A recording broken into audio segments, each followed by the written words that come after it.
Hello and welcome to the Dubai International Cricket Stadium. It is Bank Al Fallah presents Mobilink Jazz Cup and the third one-day international between Pakistan and Sri Lanka.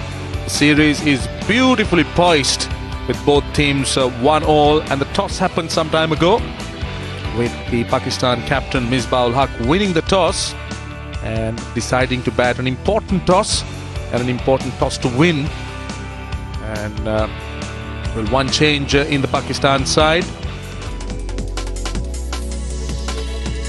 Sohail Tanvir coming in for Chima, while the Sri Lankans have gone in with an unchanged team, of course maintaining or retaining the winning combination.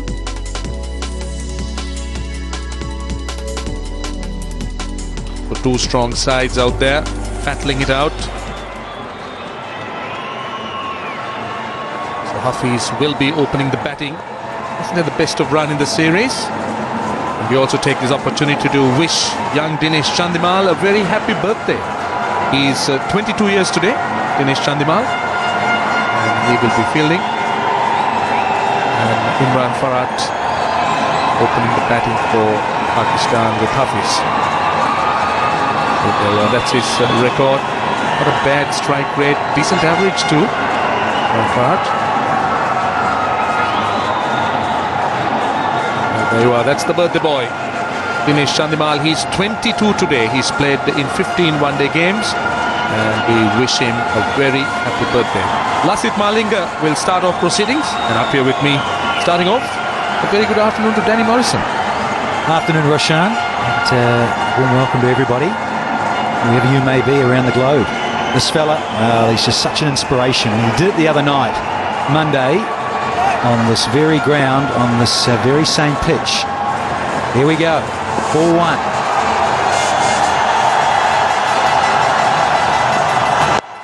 Straight away a bit of shape from Lasith Malinga, and they'll get a run off the first ball. Hafiz have been struggling for runs in the one-day series. He did tell us earlier on that hasn't faced more than 10 balls, so he'll be quite determined. Well, that's the shape we're talking about. Off the pitch, didn't bounce too much. Very soft hands down the third man. But, just on Lasith, yeah, fresh off that 3 for 36 from 9. He bowled a few wides, but such is the nature, it just adds to the uniqueness that is Malinga. Slinging action we know so well, and sometimes you might get a bit of erratic bowling, and all of a sudden he gets it right and puts it together. Massive. Off the mark, short and wide. Not exactly short, but definitely wide. And Imran Farhat loves it in that area. So strong outside the off stump, like most left-handers are. Well, again, just a little bit of a loosener. Certainly not revving into full pace yet as Lasith. But it just shows also that this surface is a beauty. On the walk, on the march. And the third one international, also the same strip, so it looks a beauty.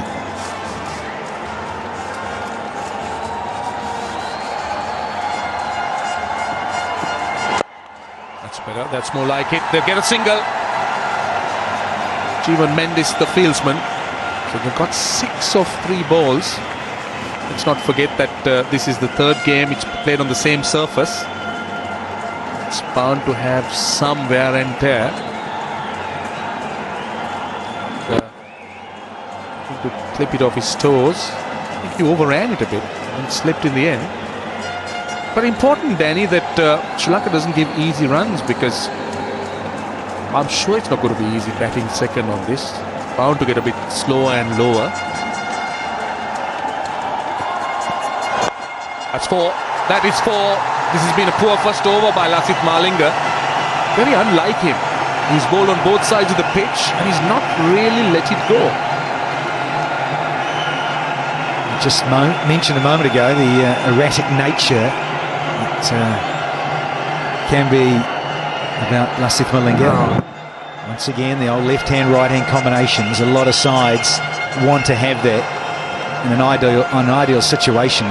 Left and right hand opening batsman just to do this sort of thing, unsettle a bowler and ask him to change his lines and maybe his lengths to different batsmen.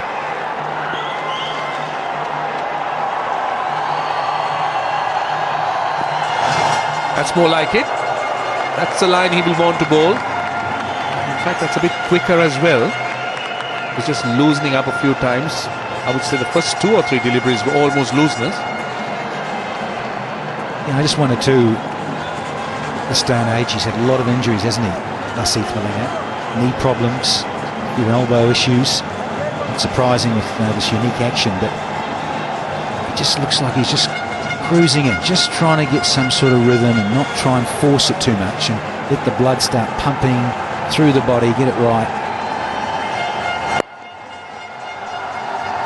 Ends the over. It's 10 without loss.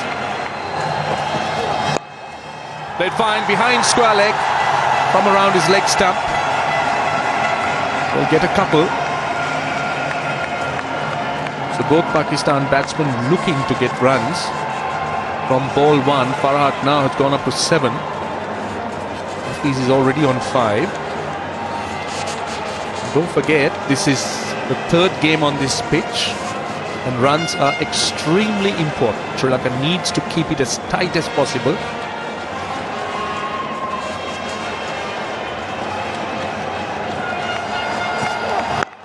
And also get wickets if they can.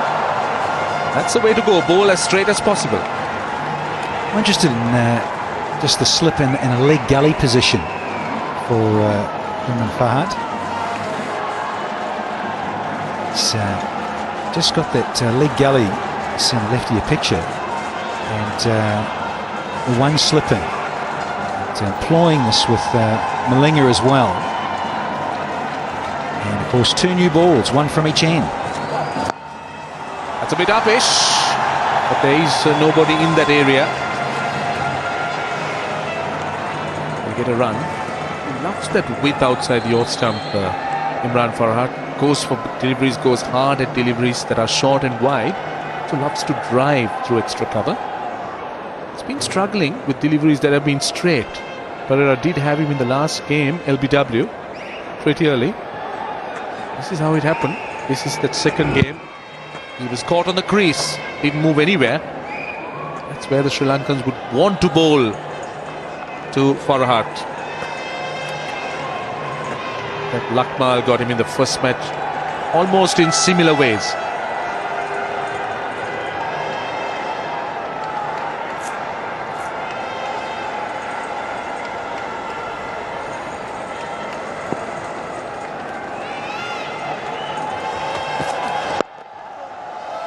It's good bowling.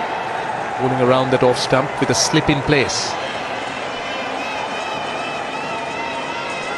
I've been chatting to the players prior to the start of this match and the last match as well.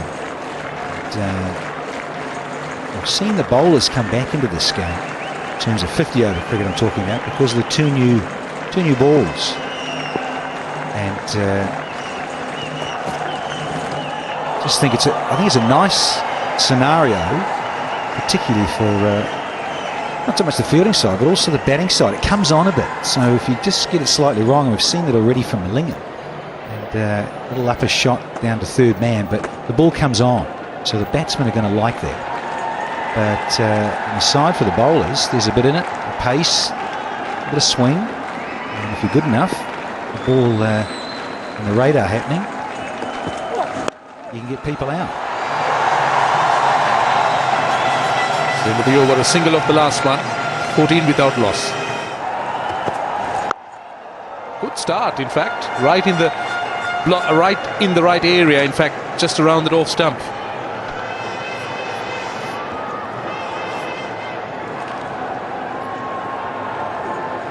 Yeah, it's a nice little loosener, so Dilhara will be happy about that. Just to get it somewhere in the right area, so it doesn't get smacked away before. Yeah, I'm intrigued as to know what's going on for him. Lasith Malinga now. So just a couple of overs. Wasn't quite right. Went for 10 in his first one. Just a couple off his second and pulled out. That's nice. That's better. That's that length. Tall man, or the back ender, and then a nice full one. to ask some questions. Very good delivery. Bit of shape off the pitch, feet nowhere. But what is the right area to Imran Farhat? Has to be around that off stump, has to be straight wicket to wicket. That's where he'd been dismissed. Any good player, Roche, is going to get knocked over by that sort of delivery. That and just maybe fractionally shorter, bounces a bit more, outside edge, or the fuller one that might just shape back in from outside off. Certainly not there. He's just got a bit too straight here, Fernando. And he's paid the price. So a couple of good deliveries, and then one not so. That's what the Sri Lankans need to guard against. Can't afford to bowl on both sides of the pitch. Dilhara Fernando been worked very fine. That's because he was sliding down the leg side. Great effort. But once again, just look at it. Going down the leg side after two good deliveries. The captain would want you to go keep that pressure around that off stump.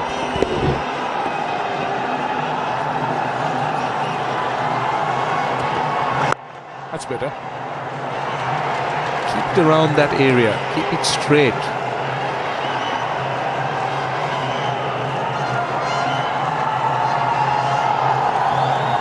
Party atmosphere on a Friday. Painted faces and flags and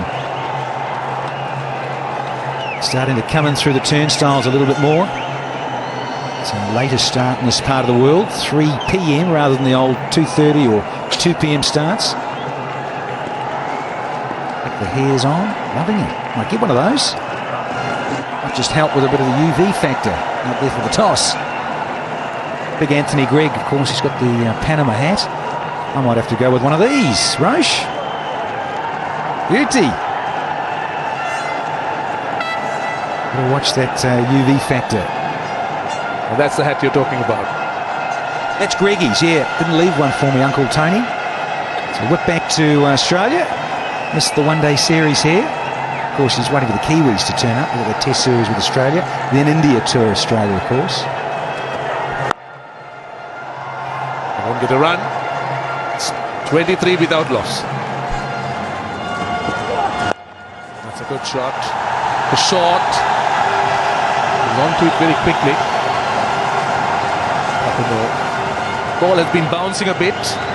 Farhat hit on the helmet. But these two guys wouldn't find it too much. They're both open batting for their countries. In the box, Ramiz Raja and Sanat Jayasuriya.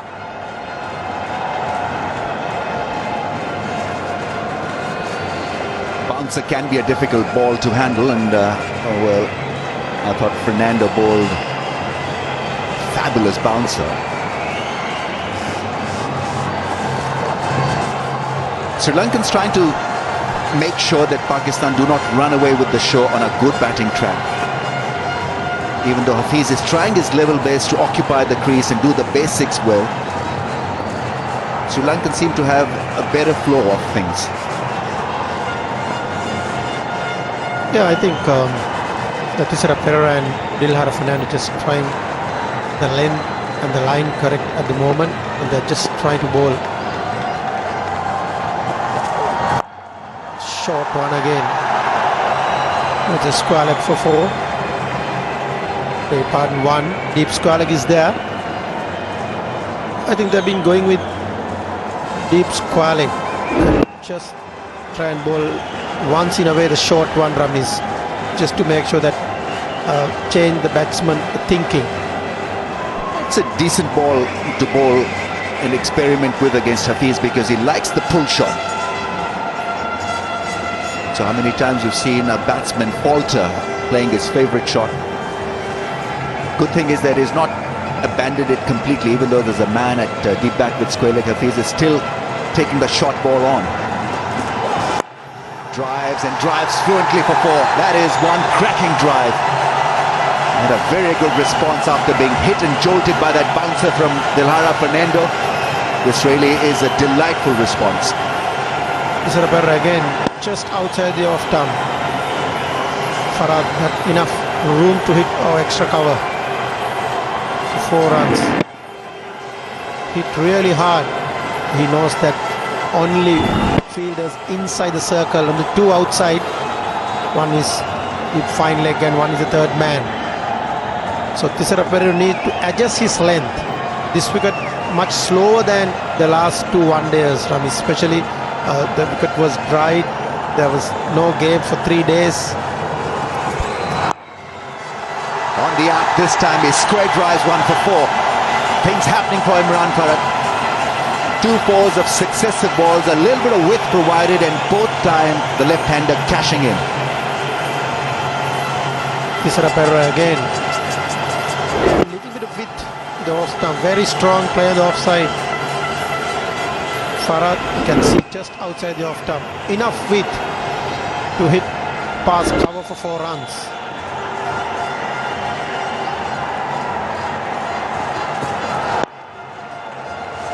It's 38 without a wicket after 8 overs. Goes back, pulls 4. A nerve-relaxant ball. Half-tracker, put away for 4. It's 57 without a wicket. Gets width and gets 4. Likes it out there.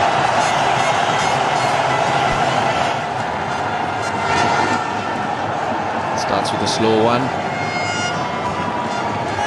The 3 outside the circle are the third man, the sweeper, and a deep square leg. That's where he's really good. He backs himself at any stage to come in and bowl those slower balls, the Yorkers. It's a real confidence factor, a confidence thing. It's amazing how he backs himself. Sometimes Sri Lanka does ask a little too much from him.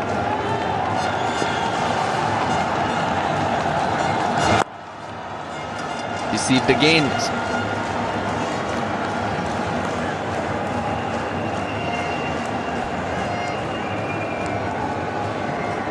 It's an excellent delivery when it comes to the last overs. I'm not really sure if the slow delivery will have any effect at this particular time, because both these batsmen are watchful. They're not going for a big hits. I think Malinga will be better off sort of mixing it up rather than just keep bowling those slow deliveries. The last 2 deliveries he bowled is both slower one. I know it's a power play. You have to bring your fielders in. He's brought this third man in now, so that's a pretty straightforward indication that he might be looking to bowl that slower one again. Yeah, he's opting that route, more slower ones.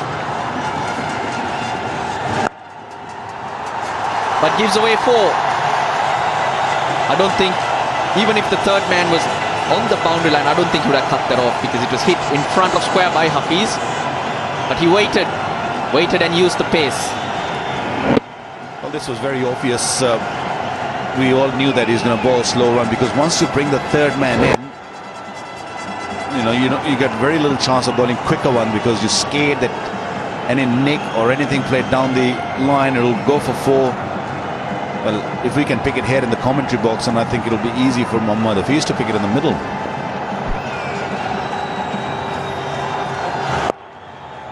Wrong length earlier, but this time he gets it right. He's got the long on in place, so he needs to bring the batsman onto the front foot.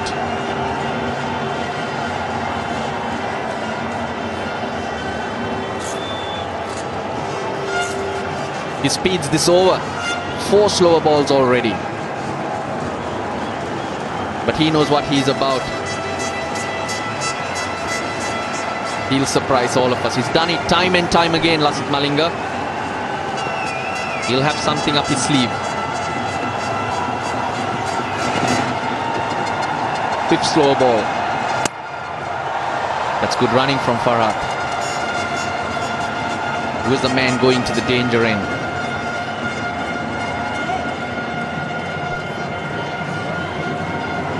The moment he saw it was to the left of Sangakkara and that he had to take his gloves off, Farhat was away.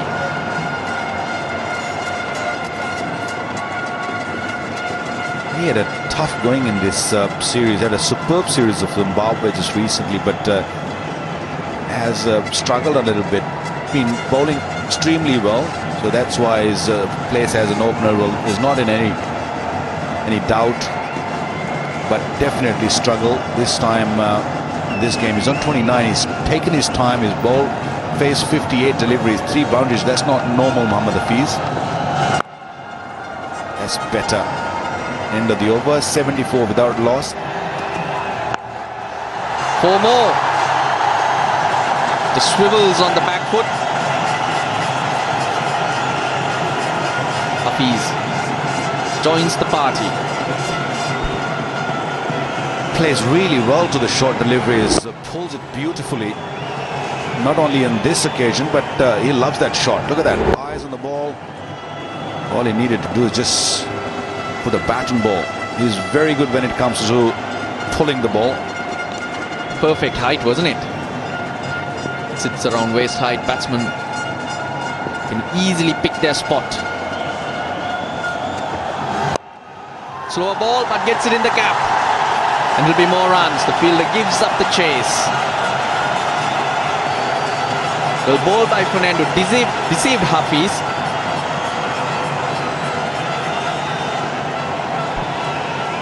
Picked up a boundary, but no control at all. That's the first one. Well in control, but this one not in control, but into the gap. When you're brave, that's the luck that comes your way. It's amazing the amount of power he got behind that ball. Sri Lanka, time to panic or not? What they should do now is identify where this game is headed, how much they think they can chase, and try and play a containing game, try and squeeze the Pakistani batsmen. Is this pitch, if you looked at last year, got better. 317 in the third game. It was only 228 in the first. The only difference here is there'll be 2 harder balls, but it shouldn't be too much of a difference. On a slower pitch, with the harder ball, I think batsmen will like that better.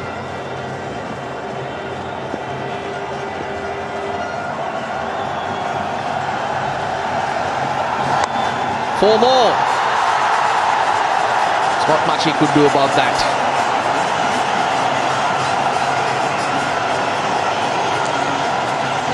It's a tough game for a fast bowler. Nothing wrong with the delivery. 4 more. It's unreal for the fast bowlers. You look at the 3 boundaries. The first one was a poor ball. Second ball, he deceived the batsman. And third one, the batsman squeezes it away again. 12 off 3. Dilshan's got a problem. He needs to get to the 20th over because just the 3 fielders are allowed outside the boundary, outside the circle.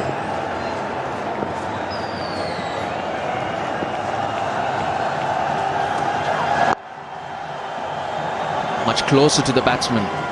That's what we see in the difference here.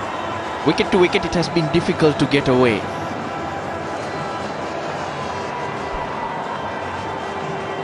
I think it's important to bowl straight on this sort of surface. This is how Fields dealt with those 3 boundaries. This was the first one. Not in control of the second one, but still got boundary. But the last one, tough for the bowlers. Tough. Yeah, talking about the pitch here, but you need to be very straight. This is over the top again. Now this might not go to the boundary, but a couple more for Hafiz. Hafiz have decided to take on now. He likes to camp on the back foot. So it just does not need to be short either. He's quick to pick it up. It was just a moment ago we were saying that Hafiz was playing second fiddle to Farhat. But now Hafiz is on 43, Farhat on 41. But of course Hafiz has had more of the strike. 14 off the over so far.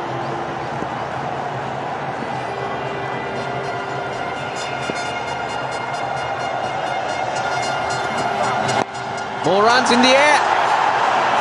Malinga misreads it.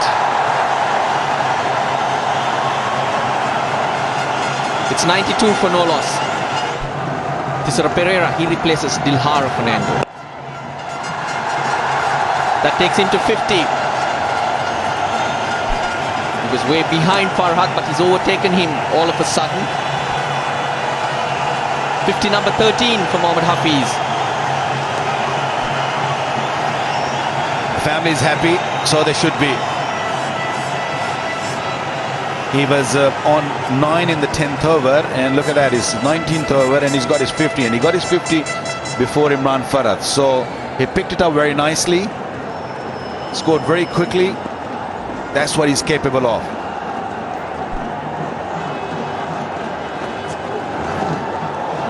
The big hoik. Shouldn't mind that. But Pakistan are in a position where they can take a chance and really try and push Sri Lanka back. It was a good delivery, seamed away from Imran Farad. Imran Farad wanted to throw out of the stadium. Look at that, little bit extra bounce also. And Mohammad Hafiz gave him a big smile and saying, what are you trying to do? It will be wickets that will bring Sri Lanka back into this game. And you never know, with the new batsman coming in, these slower pitches can be very tough to play yourself in. If these two bat for a few overs more, I would think Pakistan are in a very good position to even change their batting order. They got stroke players who really like this type of situation. So Sri Lanka really have to dig deep, try and contain Pakistan to a chaseable target. And then back their batsmen. They'll have to chase a score close to 300. Yunus Khan, he was due in next. I'd probably send him next, but from then on, I'll see the changes to be made. This is how Hafiz got to 50. Very stylish, very stylish. That's the only drop chance he's given away. Otherwise, he was spot on. Strokes all around the park.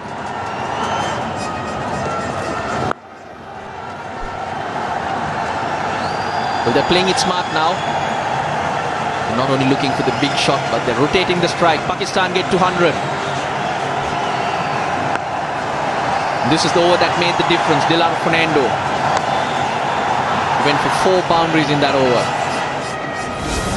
Different game all of a sudden. It's all about momentum, and I think Mohammad Hafiz picking up that one particular over of Dilar Fernando. That's how he went all around the park. It's not that one particular side he favors all sides. He's a good all-round player.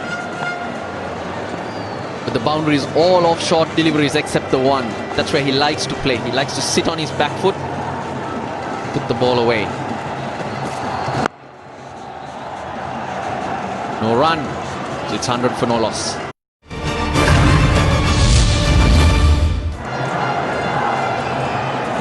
And they'll be right in the move when they see a bit of this. It's got them on their feet. A classy little sweep shot from Hafiz. And the noise goes up a few more decibels.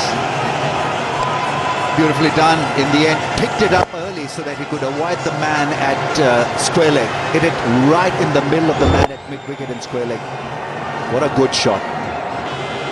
Very good balance, and it made a cracking sound, that ball, when it hit the bat, the middle of the grains. Down the track, inside out, and dropped. Man at cover has put one down. Dilshan is not happy. Sri Lankans need to hold on to the chances. They've dropped 3 so far in this game. Reverse flick, earns and runs. Malinga after the ball. And the pair after that extra run, they'd only pick up 2.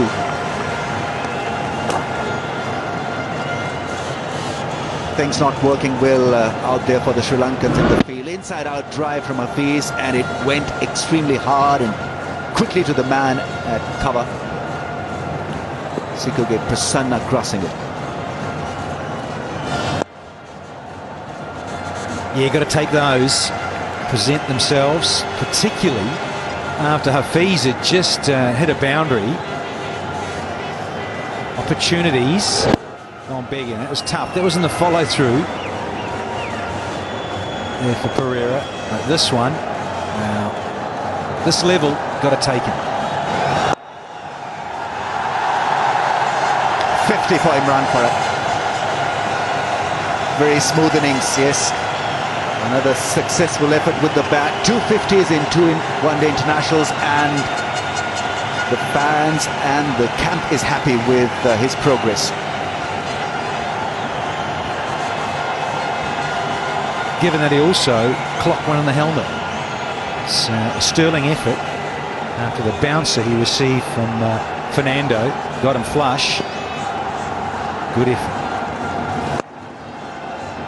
I thought Fahad might have gone off for a bit. It was that sort of blow. Very dazed and flush, and it was quick. And it was a hard new ball.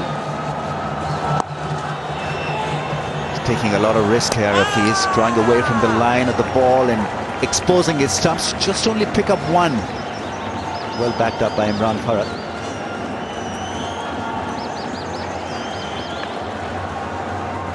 His real work will start now. No point in throwing your wicket away after working so hard to get to 50. It's imperative that this pair continue with the flow.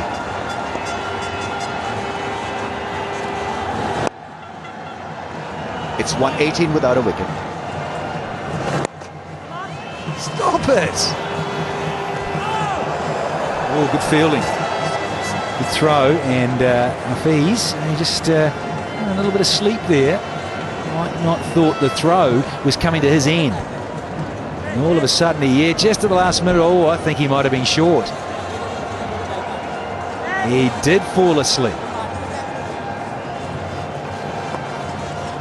Not learned from the last experience. Pakistan goes big, goes high, goes for 6. Magnificent blow. Just the tonic Pakistan needed at this stage of the game. So the launching pad has been raised. A lot of their fans have come in anticipation of a win here. That's pick for 6. Thank you very much. Against the spin, over mid-wicket, clearing the man on the boundary. Hafiz is making it look easy, and well, what a nice shot this one. Hardly seemed to have hit this. All timing and poise and grace, and 6. Starts off with a slow delivery that's punched away very quickly across the turf for 1.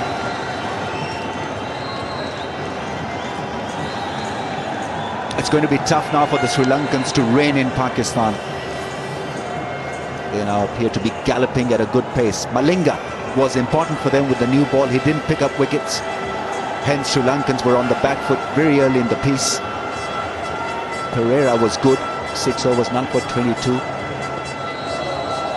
Fernando tried his hardest to pick up a wicket. Obviously, the wickets column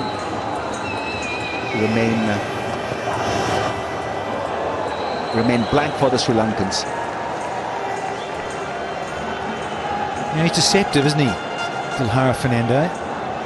Just a normal grip, just the fingers up the seam, none of that split-fingered slow stuff. Second ball of the over.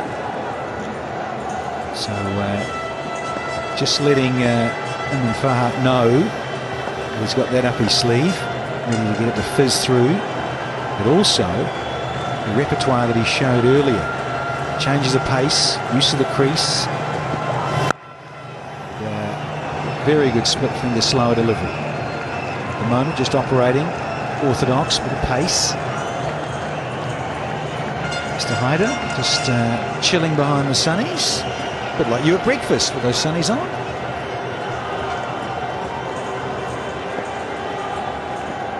Appears as if he's just about to fly a jumbo jet for the Emirates. All wide up, ready to go.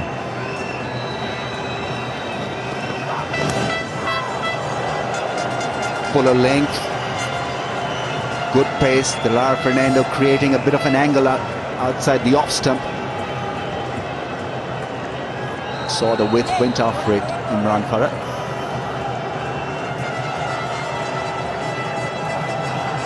You just got to bear in mind, he knows he doesn't want to try and slog it and overhit it. Just needs to use his skill, that skill set of just using the pace of the ball. Classic opening batsman. Just want to play some sensible cricket strokes. There's a bouncer on the pads in the rib cage area. Plays it away for 1.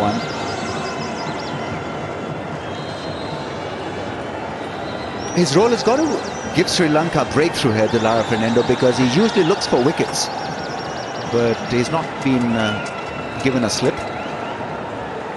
Just 4 men in the ring. Maybe Sri Lankans want this run flow to stop a little bit and make Pakistan see things differently, make it tight for them.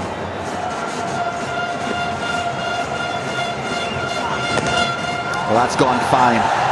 And away from the man, the ball will win the race. Ordinary last ball from Fernando. 150 is raised for Pakistan. 150 without a wicket down. Well, this is tremendous stuff from Pakistan. Great combination, great partnership. There's the sweep shot. It connects well enough to pick him a single, Imran Farhat. Take you through for the next half an hour and describe all the excitement. Waqar Younis and Roshan Abhisingh. Thank you, Ramesh. Sikuge Prasanna bowling the 30th over. Sri Lanka desperate for a wicket here. But Pakistan have done tremendously well. And this time he gets a wicket. That's what they wanted. But not before a 150 plus opening stand. Hafiz has been bowled by Prasanna for 83. Tired shot. It was a loose delivery. It was very short and picked up a wicket. Very well played. Mohammad Hafiz, 83, 151 for 1.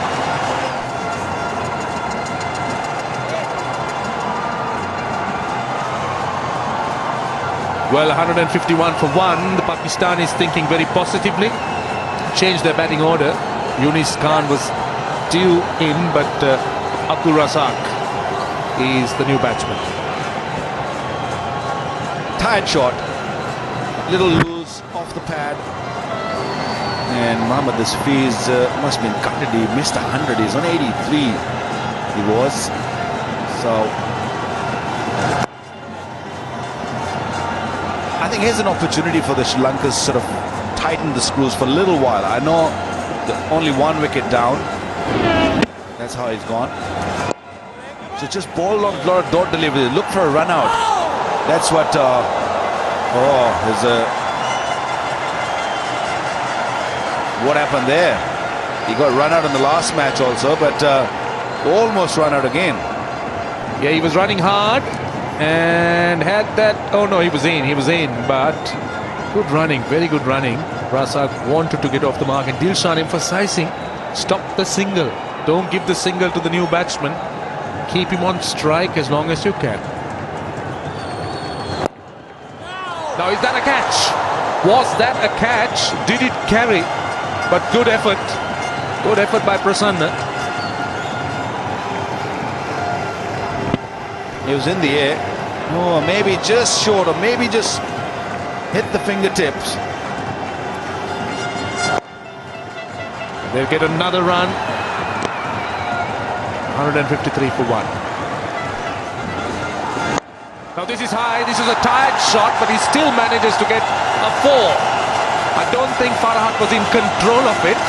He just swung, went with it, but he still gets a boundary. He has been pretty uncomfortable against the Fernandez, and this is a kind of a revenge. He got hit earlier, and there you go, take it back. Good hit. He's batting outside the crease, trying to take the fast man outside the crease, but he's done well, Imran Farhat. He's kept his end going.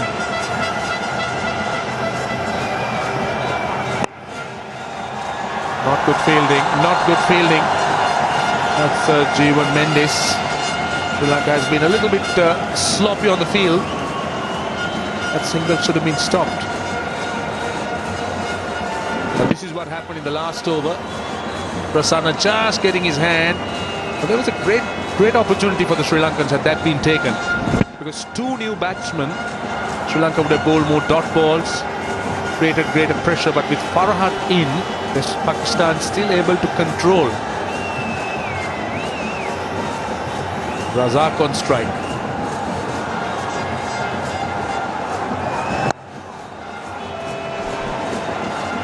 Well, we were talking off air earlier regarding the field. You know, they have to really field well, these Sri Lankans. They haven't really been up to the mark. You know, these sort of matches when the things are not going right, you need your fielders to pick up the whole thing and back their bowlers and look for a run out. And it has not been the case. You clearly see in Dilshan's face that he's all not happy with people around the bat.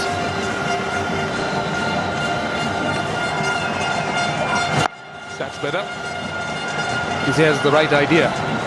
I think that's what they need to do. Need to bowl dot balls. I still think that 300 is on the card. It's not going to be a problem for Pakistan to get 300 from here. But to just keep it to 300, I think they need to bowl a lot more dot balls, create pressure, maybe pick up a wicket or two. Because if you carry on like that, it's going to be a problem for the Sri Lankans.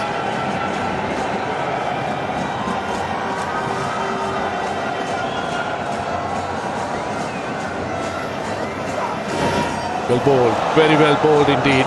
But in fairness, I thought Razak watched the ball carefully.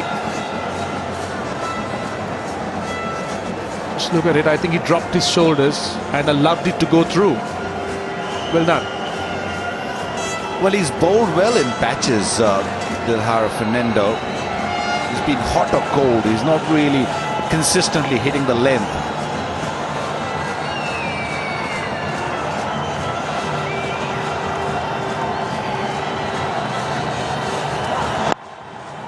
They'll get a single off the last ball.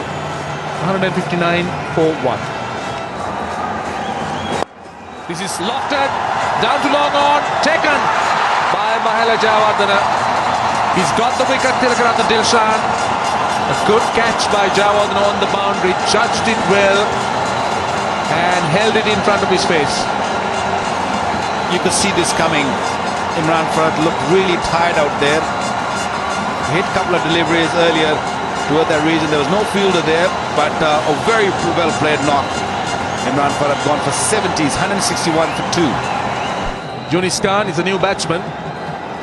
Sri Lanka has some reprieve here because Razak is on 3. Yunis hasn't faced a ball, but plenty of experience in Yunis Khan. But the Sri Lankans will now look to bowl some dot balls if they can, create some pressure. They wouldn't mind that kind of stroke play. It was a good catch by Mahela Jayawardene to dismiss Farhat. Well, it didn't really surprise me at all by Imran Farhat the way he hit it. He looked very tired. He's done his job, but as I said, he looked tired. It's hot out there. It's humid. It's taken a lot out of him. He was down the track before he delivered the ball. So good catch, of course.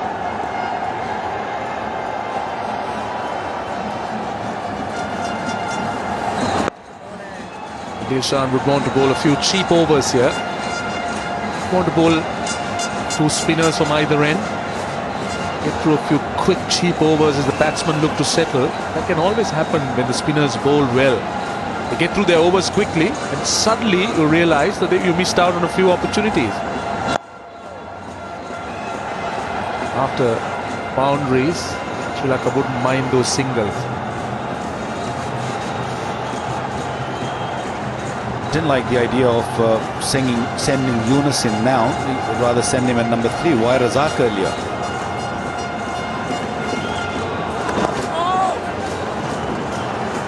End of the 33rd over. 163 for 2.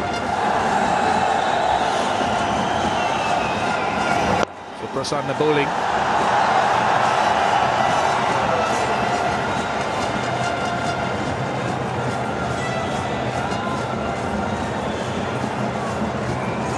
Pakistan spinners have been their strong point in the bowling. The Lankans haven't really looked too much. Pakistan have got quite a bit compared to the Sri Lankan spinners in the series. 12 wickets for Pakistan. That's a lot. That's a high percentage. The spinners have been consistent. That's what the Sri Lankans need to do. Another quick run. Dilshan was using Jeevan Mendes, who's a bits and pieces cricketer. Himself, not a frontline spinner, but who could come and bowl a few overs. So Pakistan have bowled more overs also. 53 overs in comparison to 42. But they looked impressive, Pakistan spinners. Good shot. No, that was a hard chance. Prasanna had his right hand stuck out. It wasn't easy. This is the third time or maybe the fourth time they've dropped something. This was quick. This was hard hit. These catches, you need them to stick. It's not really easy to catch those. What Yunis Khan will be expected to do, try and push the ball around, get Razak on strike. Now the batting power play will be available in 2 overs. So, well, it's available. Well, it has to be taken by the 36th over. They can take it now if they want to. This is lofted, down to long on, taken. The 3rd wicket's gone. Thisara Pereira, the catcher. Sri Lanka have taken wickets pretty quickly in the last over or 2. Well, it's a result of the last over. Bowled really well. Dilshan picked up the wicket of Imran Farhat and kept things very, very tight. And Abdul Razak couldn't resist. It's gone for 6. It's 167 for 3. What an exciting prospect, Umar Akmal. He's in. Great innings he played the other day, getting that 90 plus. So close to get Pakistan towards that win. He'll face the last ball of the 34th over. Hits off the mark. At least a couple. And a couple is what they will get. 169 for 3. On the subject of support, Waka, I must tell you that Sri Lankans in the UAE has worked extremely hard. And that's a Papre band. And there is a band that has been flown over from Sri Lanka. And it has been, done courtesy of some good work done by people like George Hettiarach. He's the organizer of the Papre band. I've also heard that many Sri Lankans have been involved. Lakshanta Fernando, Amal Jayasinghe. They work so hard, and all the Sri Lankans have come here to support the Sri Lankan team.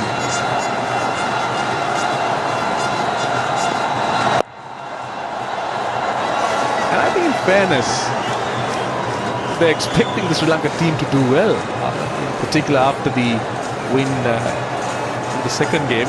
Look at them, they've turned up in their numbers.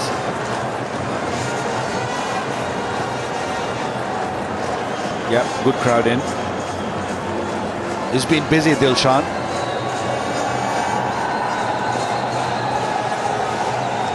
So out of these 5 power play overs, I guess Malinga will be bowling 3.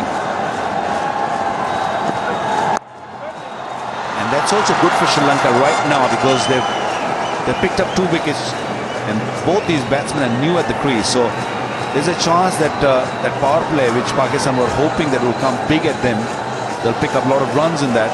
That might just go cheaply. Malinga has also looked to take the pace of the ball. That last delivery was much, much slower. He'll look to bowl his variety. Well, look at the bowling options. I think he'll look to more the faster bowlers. Now that's in the gap. That's Umar Akmal for you. He's that type of a player. Anything loose, he'll just pounce on it. I like the fearless approach from Umar Akmal. Both mid-off, mid-on in the circle, and was not really worried that he's going to hit it in the hands. He hit the other day in the hands of one of the fielders in mid-on, but not worried at all. And why not? He's such an exciting prospect. Sure, people will come a long way to watch him bat. This is the type of players that will bring spectators back into cricket with their stroke play.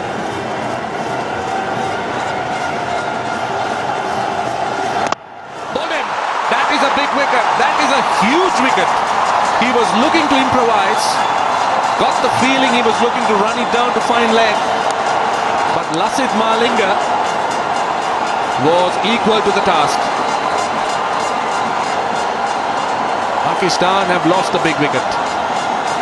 Great comeback by Sri Lanka. Umar Akmal should be very disappointed. Bowl Malinga for 7. It's 177 for 4. Well, Misbah-ul-Haq has to come in at a difficult situation because Pakistan obviously had a plan. They had Umar Akmal at one end and Yunis Khan at the other, looking to have some solidity and enterprise. It's another good delivery from Malinga. So it ends the over. It's 178 for 4. Pereira, he starts as 8th. Well, the maiden, he's been pretty good tonight.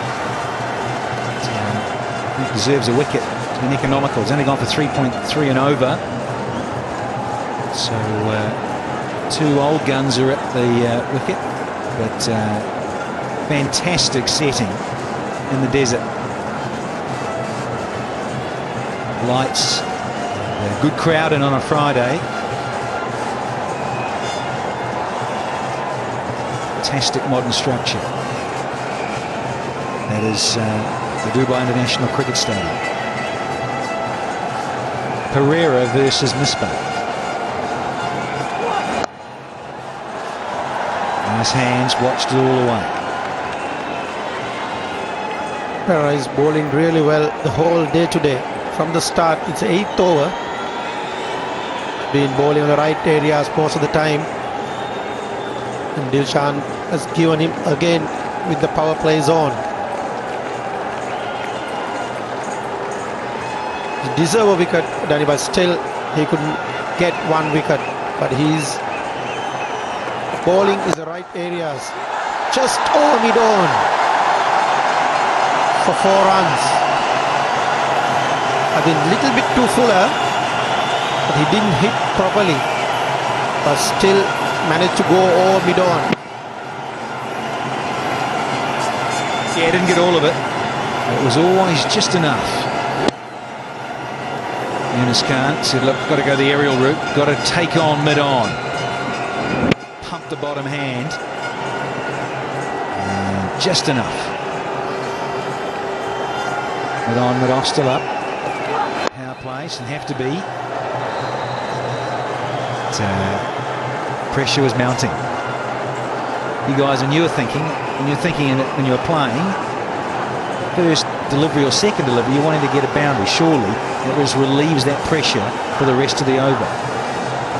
Yes, Danny, but he's taking the minimum risk, taking aerial route over mid-on and mid-off, not playing a cross bat. He knows that there's not much on this wicket. The ball is not doing much. There's no fielders in the deep, long on, long off, all in the circle. The batting power play is on. So he just got the aerial route just over mid-on for 4 runs. That's smart batting. That is good thinking.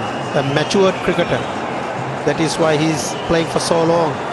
And he's worked the ball. He knows his responsibilities now. Make sure that these two need to bat for at least for 45th over. That's why I asked you.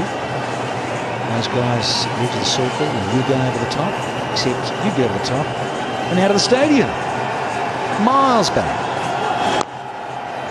We'll chop on nearly, but manages to get the single, and Misbah will keep the strike. It's 191 for 4. A little bit of a shimmy. Maybe a leg by. But you can see the thinking now, with a little bit of pressure on Misbah, and he'll be thinking to try something, but not be too clever. That is a slow one from Lasith Malinga. Going down the leg side, Misbah want to get some room. And also came back to his crease. And he just want to make sure that he wants to get that boundary. Think of that boundary, Danny. That's the important thing, is a power play. Ideally, early on in the over. Find the fence. Can't again. It's sterling stuff from Malinga. See the strategy. Even slower Yorkers or normal quick Yorkers. Just came a little early there, I reckon, Yunus Khan. Great on stump vision in here, but just yet. He went early and said, go on then, what are you going to do now, Lassie? And Malinga, like he can, wow, 90% of the time, 95% of the time. Well, a great Yorker at will. And another good slow ball. Wants to seam, oh, he's going to have to go. No, he's not.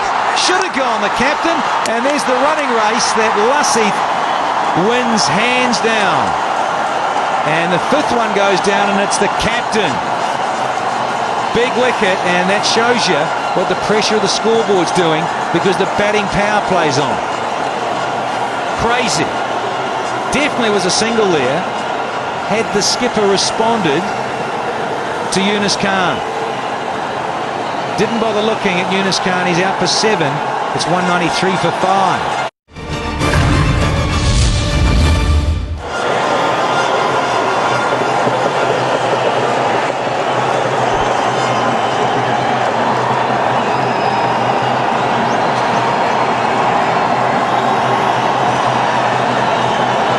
That's that man, Boom Afridi. Jad Afridi is out in the middle at number 7 because the captain's been run out. And now you feel there was always a single here. Little inside edge onto the body. He was looking around for it. Yunus had called him through.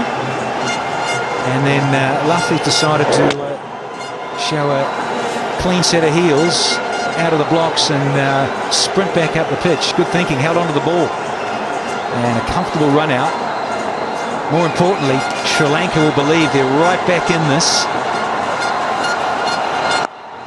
Good change of pace, but Sanath, very happy campers, the men in blue. Definitely, Sri Lanka is really happy the way things are going. This is the last one. This is the wicket, the run out.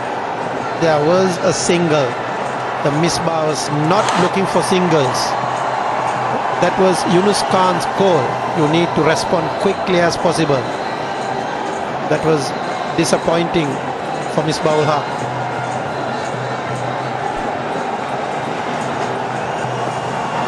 Another good change of pace. This time the single's taken. Good response from Afridi. And listen to the crowd. Listen to the rev up of the crowd in the stadium here in Dubai. 5 wickets for 42 runs in the last 10.1 overs. They were 151 for none to be now 194 for 5. Just shows you what can happen in this incredible game.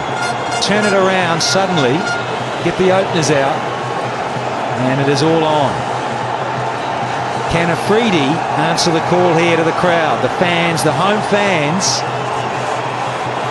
wanting him to turn it on. 1 ball left in this over, and they're just changing the field. They're being very careful.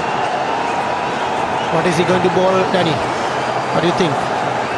Get that sand shoe crusher in there, buddy. Rip it in. Oh, went with a bouncer. He had us all tricked. 194 for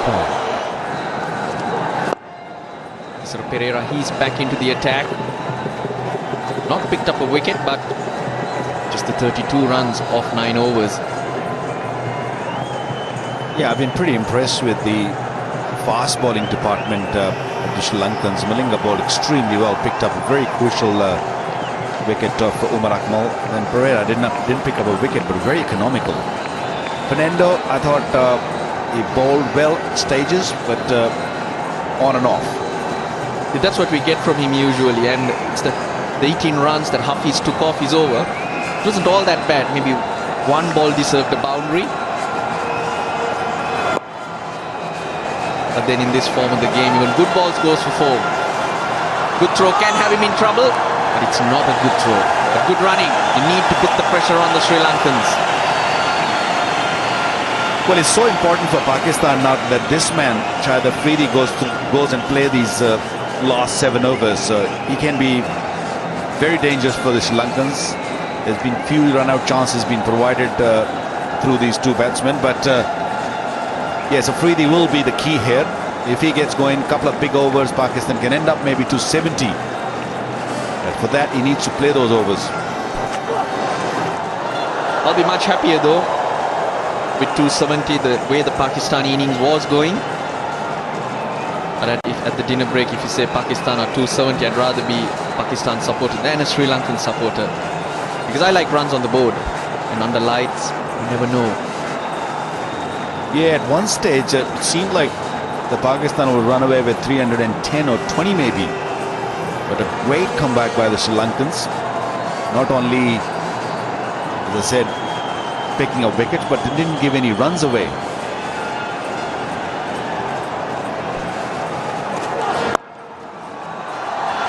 It'll probably be just a 2. He won't get the 4. Pakistan need to make sure that they score off every ball. If they can't hit it for 4, just the gaps like that, it all adds up. This is risk-free batting because they can't afford to lose another wicket. That's the Pradesi family.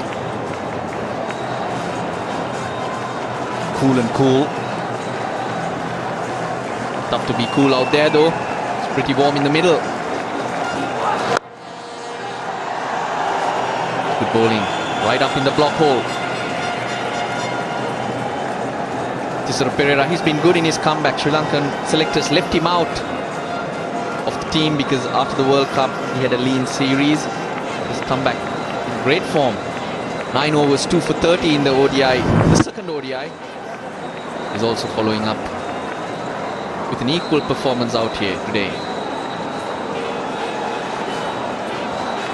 Sometimes giving players a break from the team, looking at others, does make you push harder and come back adds better players.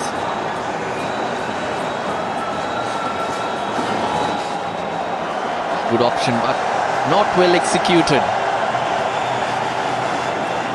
Once that long off came into the circle, it was expected.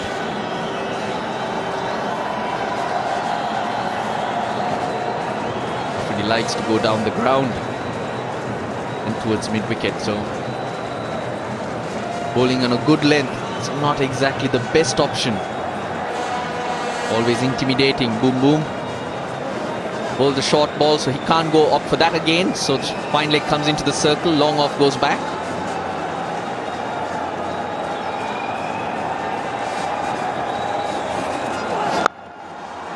Hits it hard. Unbelievable power. Picks up 4 off the last ball. 217 for 5. Goes high. He's calling out for it.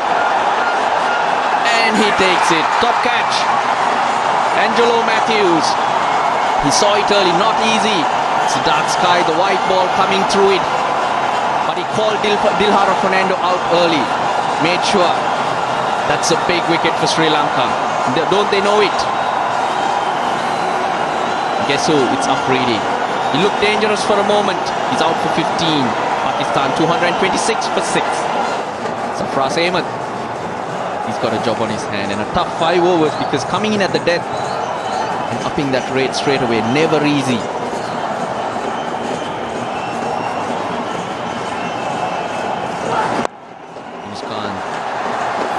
Probably be 2, but Matthews is quick onto it.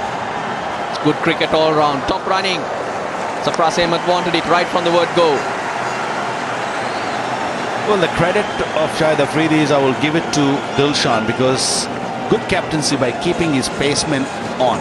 He didn't really give Afridi a chance against the spinners. He kept the fast bowlers on, and look, Afridi couldn't help himself at the end. Still 5 over to go, but good catch. It's good that Dilshan had this man on the boundary for Shahid Afridi because that went really high, and I don't think anybody else would have caught that. That would have been a struggle for anybody else, but Angelo Matthews was just spot on, caught it beautifully. Now he wanted it. You could see that he signaled to Dilhara, don't come anywhere near me, I'm taking it. Look, in the black sky, the night sky, never easy. And you got lights all around, so you got to avoid those as well. Top edge, useful edge. But Malinga, he's there, he's fine. So those angles are well set by Dilshan. With the balls up there, normally in daylight, you just got to avoid the sun in your eye. But here, at least 4 pylons of lights, 4 towers. getting that angle right, your vision right, not easy. Well, Pakistan's got to be very, very careful and very sensible from here on for the rest of the 4 and a bit overs, because if they lose another wicket, it'll be in deep trouble. You need to get to 250 to 60. Nicely played. Well, they should get at least run a ball. Would see them get up to 255. That should be the minimum. So accumulate for the next 2 overs and see what they can do of the last 2.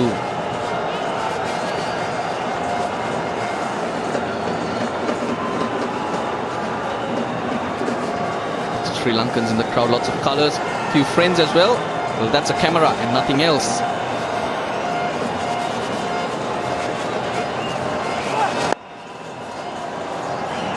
Can't get it away. 230 for 6. Good Yorker, good Yorker. Guy with the camera, well, he's my neighbour, friend of mine. Everyone knows him at Ambatatta. No, tough to spell, Wakar. I'll leave it to you. Well, my mates will be calling me today, letting me have it for letting his name out in the air.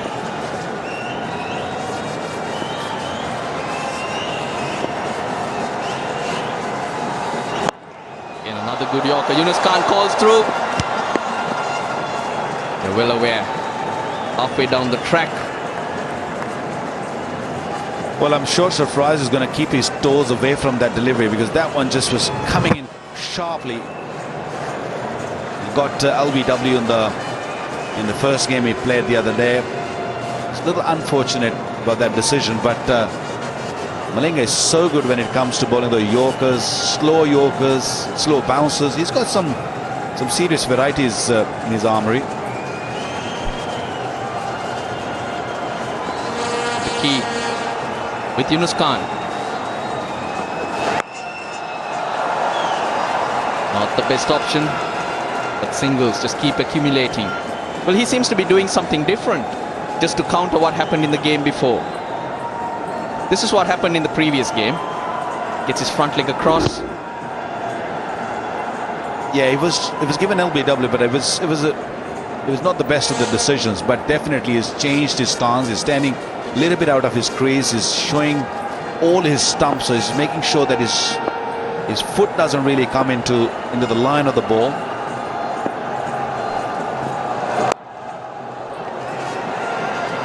That was a lucky one. Malinga just missed getting his foot to that ball. Might have been another run out there. Just to avoid that, he seems to be starting outside leg stump. Like you said, keeping the toes out, and there we go. Malinga unable to get his toes to that ball. Would have been another run out here.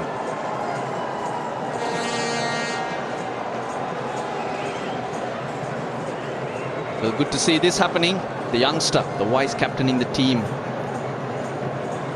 not shy to give his thoughts to the senior man holding the Sri Lankan attack together. And this is what he suggested: bring third man in, get deep mid-wicket out there. Probably a good idea, seeing what Yunus Khan tried to do with the ball before. So we got 4 men on the boundary line on the leg side.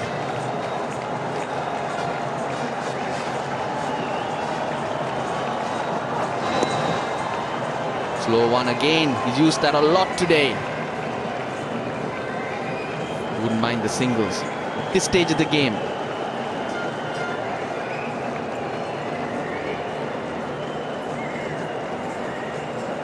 Goes down the pitch just to get Malinga to change that length. It's quite brave, in fact, because the way Malinga bowls his Yorkers and gets his variations in, it's very difficult for batsmen to pick up what he's doing.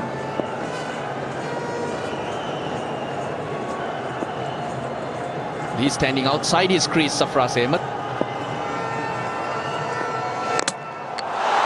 Takes a step back and pulls the ball back onto his stumps. End of Malinga's over. 47 overs gone, 234 for 7.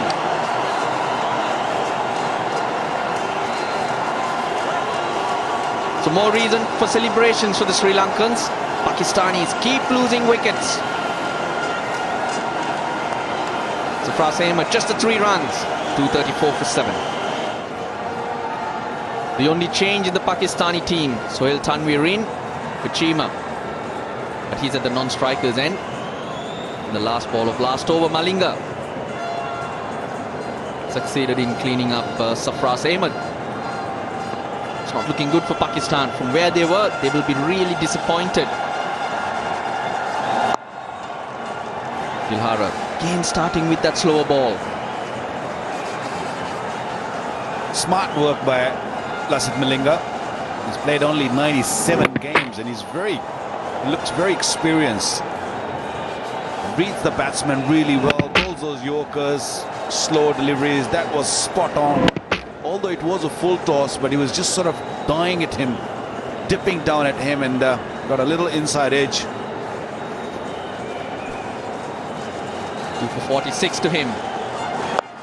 In the air, gets it away from the fielder, just the 1 bounce. Useful boundary to Yunus Khan.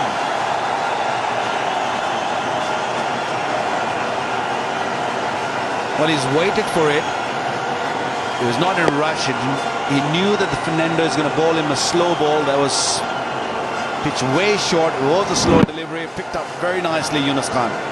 Not the length the ball, just sits up again around that waist height. It's easy to put away. Just bowl a few yorkers, get him off strike.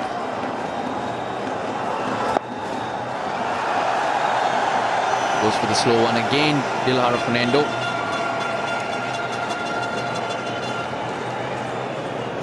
Didn't have the best of starts for today, but this is what he can do. He can come back, he can still make a difference. That's why he's so special. Lasith Malinga made a mess of a catch earlier on when Hafiz was just looking to break free, and another player would have gone to pieces. This man, full of confidence, accepts that he takes responsibility for mistakes he makes. And just keeps going on and always makes a difference whenever he comes on.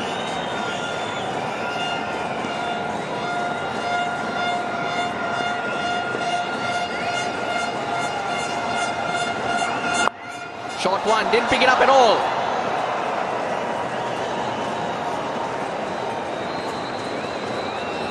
I don't think he had any idea where the ball is. Short of a length. There you go. Closed his eye. He wasn't really sure where the ball was. Lucky that it didn't go into the hands of any of those fielders around. Just seemed to have lost it. First wicket falling at 151. From then on, you were looking at 300 runs, but the fall of wickets from then on at regular intervals, keeping Pakistan in check. Quicker one, well directed. That's what you need to do, get it higher. Not let it sit around that waist height. I like the aggression from Dilhara Fernando. He's not shy to bowl those short deliveries to the later order batsmen. Sohail Tanvir can be very devastating when he gets it going. But the good idea is to just keep it short. He's not going to like it early on. Might like it later on, but once he's just come in. Not many fast bowlers like short deliveries. Been a change of field. Long on going down because he can't go for the shorter one again. Slow one, edged. And it runs away for 4. Well bowled by Dilhara Fernando, but yet it costs him 4 runs. 243 for 7. And top bowling from Lasith Malinga. Happy to get him off strike. Well, I've not seen many fast bowlers who can bowl those Yorker length deliveries that regular. This is the last ball of the last over. Sohail Tanvir had no idea. Lucky that he got 4 runs off it. And poor Dilhara Fernando. We've been very critical that he leaks runs. Not your fault, mate. That's how the game goes. They knew it too, the 2 Pakistan batsmen. Well, Tanvir will like the leg side, so the long on goes down. It's mid-off in the circle to him.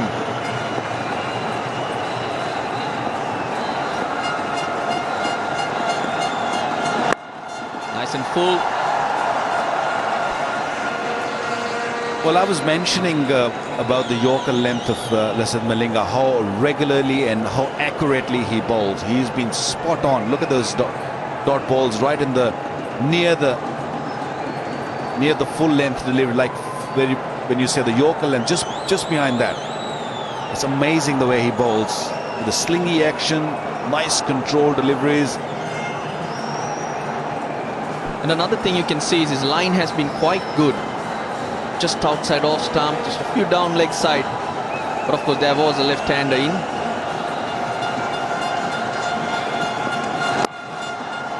Spot on. Just does it with ease. What he wouldn't be wanting to do right now is give the batsman length, a chance to get underneath it. The wide Yorker as well. Sweeper, much finer because that's where he can hit. Now he wants to make a change. The third man comes in, so you won't be seeing that wide Yorker now. Look to bowl at the stumps. Has protection on the leg side now.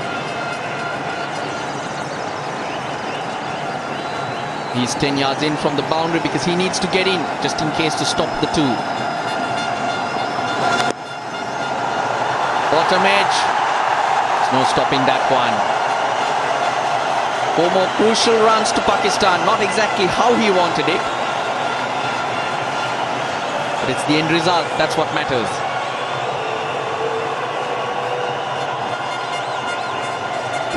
That's unlucky. That's unlucky, I would say. Malinga's ball is heart out. There was superb delivery. Yunus Khan just looking to go big, but the slowness of the ball didn't really allow him to do that. They've taken the pace off the ball well, the Sri Lankan bowlers. It'll be just a single.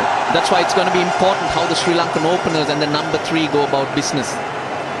The big responsibility to keep wickets intact and also make sure that they get a good start run rate wise. It's 250 now, Pakistan.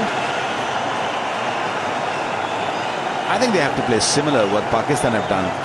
Keep wickets in hand. Pakistan could have easily gone on to make 300 plus. They made the mess of it. But if the Sri Lankans can do the similar job at the top of the order, and I believe that Sri Lanka's batting, they have a better chance of just chasing this. 4 more.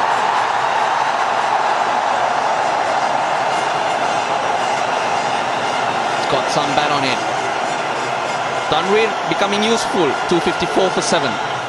Put Sri Lanka under pressure. Be just the one. He just couldn't get underneath that. Just the length. Dilhara Fernando needs to bowl. Not allow batsmen to get underneath that. Lasith Malinga. He got one right up there, but the line not right. Slight error and it runs away. 2 for 57 for him. 11 runs conceded in that last over.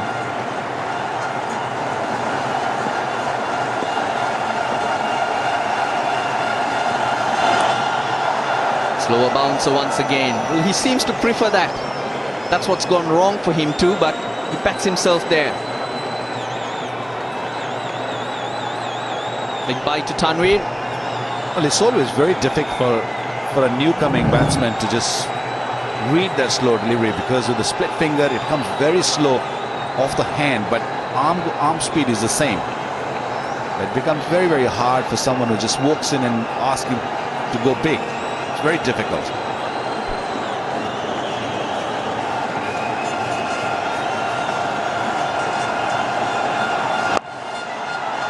Good length. Direct hit. Yunus Khan could be in trouble because he did drop his bat. It'll be interesting to see exactly where it happened. See Kuge Prasanna, the fielder, he took his time getting to it but got rid of it really quickly. I have a feeling that Yunus Khan is gone. I think he was slow of coming out his crease. Direct hit, never easy. This is out. This is clearly out. He's way out of his crease. Looked like he was going to make it easy, but then direct hits always cause problems like this. Well, he's tried to hold it together, Yunus Khan, but never really got going. Sri Lankans bowl well to him. 42 he's made. Pakistan 256 for 8.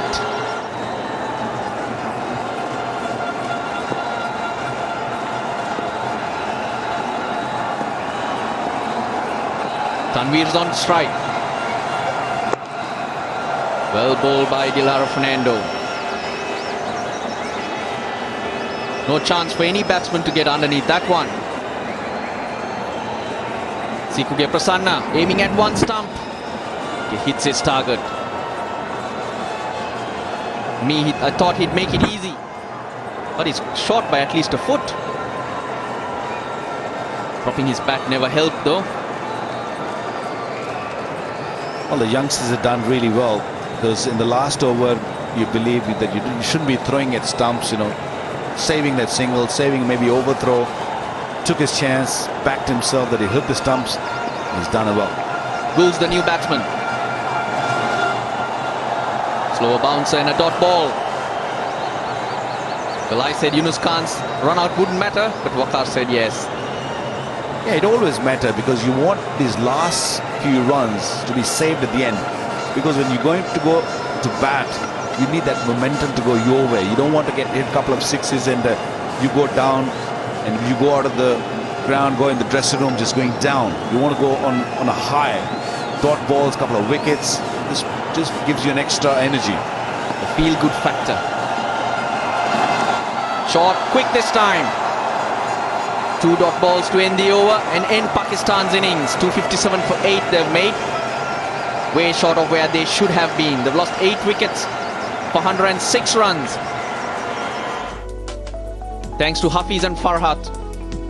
83 and 70 to them. Farhat threw it away, I thought, at a vital time. And that's where Pakistan faltered. No one really able to get on with it. Yunus Khan tried hard though. 42 he made. Superb spell by the top two, Malinga and Pereira. Pereira, I thought, was spot on. He bowled his heart out, picked up 1 wicket for 45. Malinga was a little expensive at stages, but overall 2 wickets were crucial. Fernando is harsh to say that he's gone for 59, but I tell you, in the middle, he bowled superbly. So Sri Lanka need 258 to win at 5.16 runs per over. Gul starts with a wide, but in the way that Malinga did too. Shape with the ball, with a swing. But you're right, Sanath, they clawed their way back beautifully with Sri Lanka back in the game. But, if you've been doing something different and charging around and missing out some of the different little changes to 50 over cricket. A couple of new balls. And 50 over limited one-day internationals. So see a nice little bit of shape and see some pace and bounce. And the hardness like that last. And that is the positivity for the batting side. 2 new balls, they go quicker to the fence. Good start from Upul Taranga. First one going down the leg side, wide. Second one, a little bit width. And back to back foot. Push it through the cover for 4 runs. He's a player, Danny, it's a timing. Upul Taranga is not a player, he's going after ball or hitting hard. He just timed the ball most of the time. So that's what key from Upul Taranga.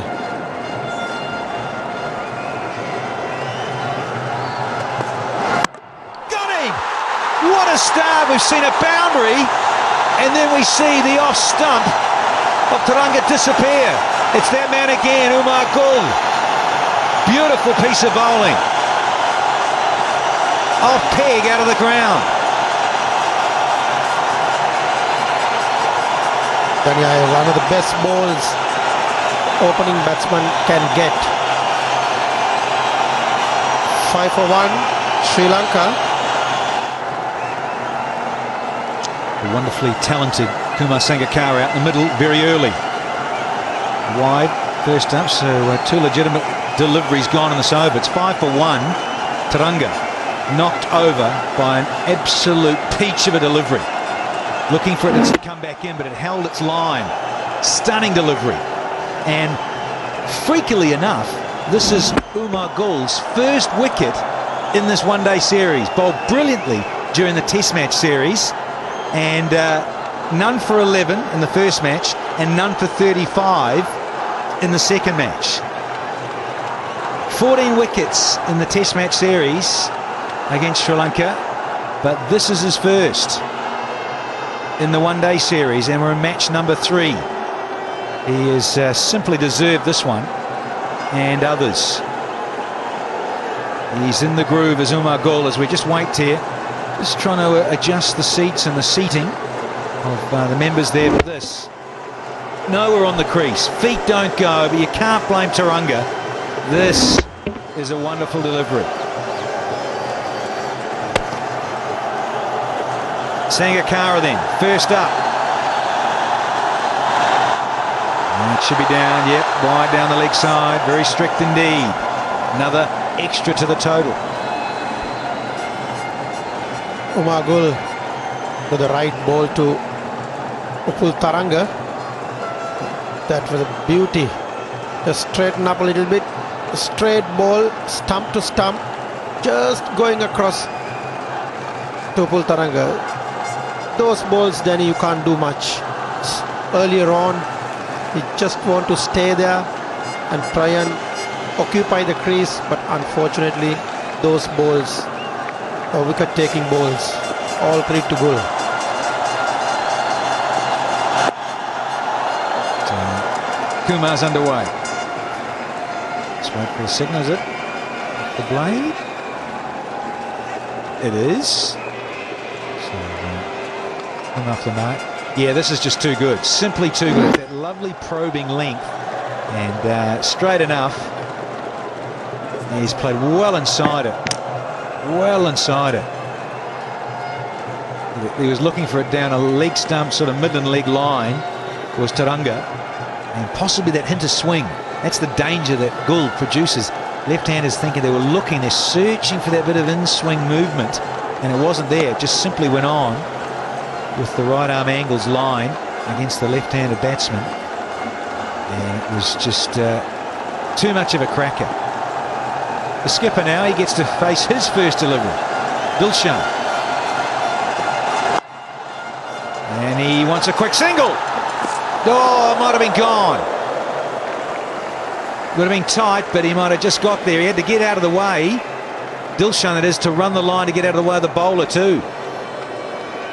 Dilshan was looking for singles, make sure that he rotate the strike. He knows how hard is evening batting, Danny, not because anything else. It's very tough in the middle. Evening, we saw the other day, Lasith Malinga was bowling. How swing the right-handers got earlier on, he got 2 early wickets. Still, there's problem with the side screen, on the top of the side screens.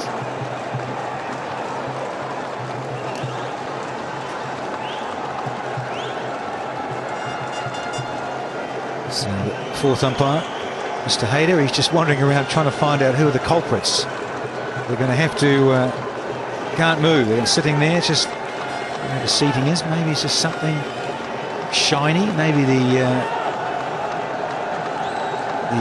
official tagging. Lights maybe shining off something down there.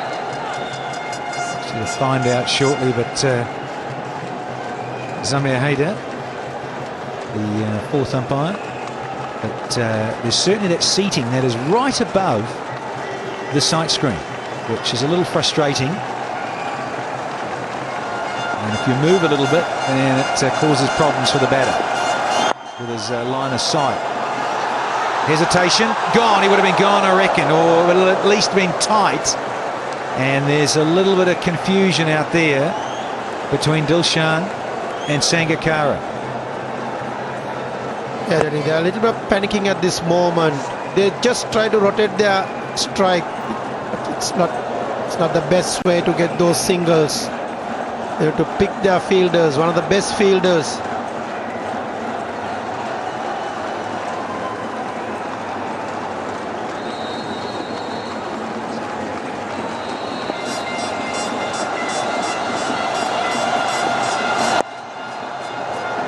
Just a tad too straight there. Sangakkara wants 2. And there's a misfield, so it's a comfy one. First overdone. It's 10 for 1. A little bit of swing and movement in the air.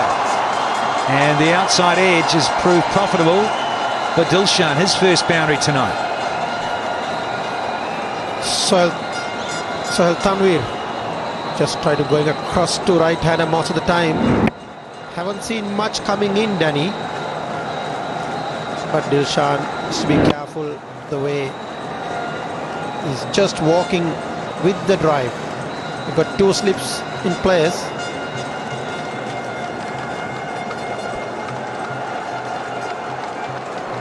Great for the balance of the Pakistan bowling attack. Having the left arm seam.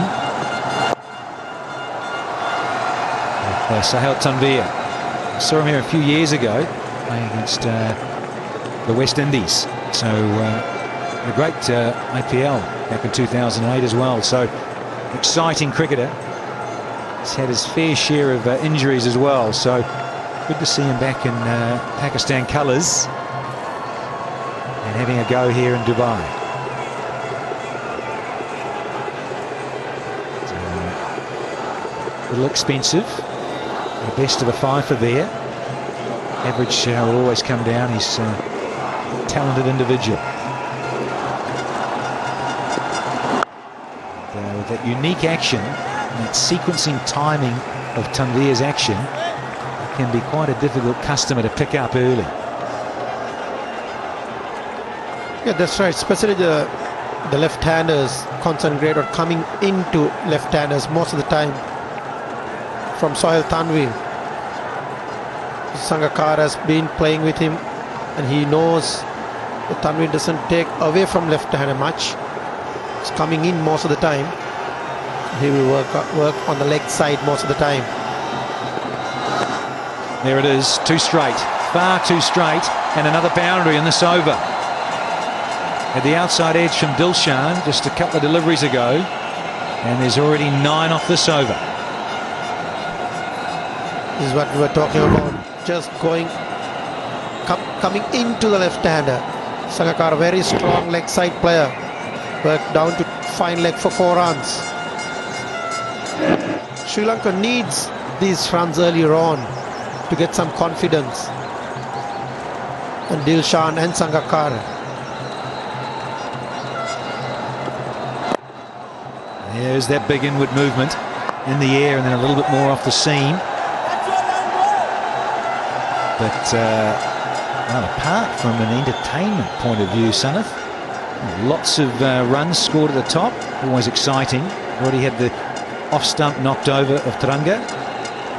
Sohail Tanvir, there's that unique action and that timing of his feet planting before the bowling arm comes through. Yeah, it's a little bit different and a bit difficult to pick up if you've not faced him before. 2 gone, 19 for 1. With another shortest delivery. And Sangakkara, well, he'll do that to you all day.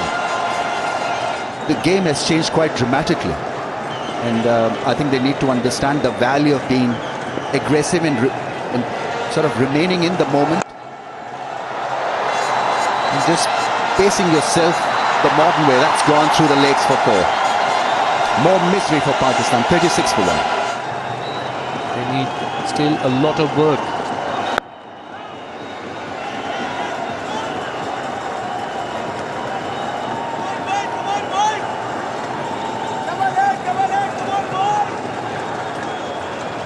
Pakistan needed more consistency from Umar Gul. I think he's been good in patches, beaten the bat a couple of times, looked great, very dramatic, but the end result has been not 0.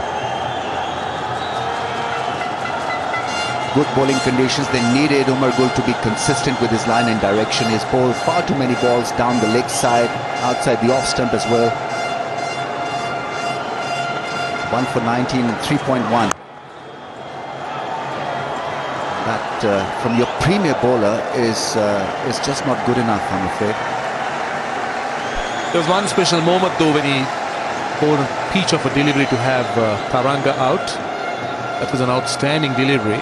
He couldn't have asked for a better start after that boundary. But yes, Umar Gul has been Pakistan's spearhead, and this is that delivery. Just look at that. Just flattened the off stump. And mind you, he had just been hit for a boundary off the first one. I think the batsman also helped him in developing something as substantial as the end result, because he played down the wrong line, no footwork.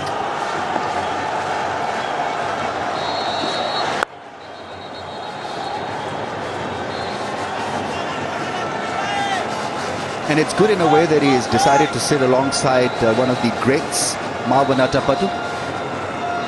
Learn a thing or two about batting and about footwork. Good soul to console, I guess. It's all about encouraging your players. Batsmen, bowlers, fielders, players will always make mistakes, and the good ones learn from their mistakes. And I'm sure Marwan Atapattu would be asking Taranga, forget about this, learn from this, improve your footwork and get on with it. Through the covers, that was in Dilshan's zone, and he loves it when it's there. Just lent into it, and between extra cover and mid-off, see, Pakistan could ill afford easy runs. It was a bit uppish, very safe. He's handled Umar Gul a lot better in this innings, was beaten consistently in the last couple of one-day games, but seems to be covering the line of the ball really well. And far too many boundaries have leaked through the offside. Look at the runs scored on the leg side, on the offside square.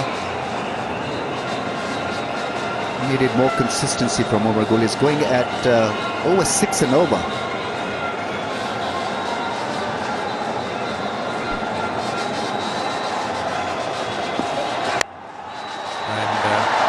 A bit too wide again from Gul.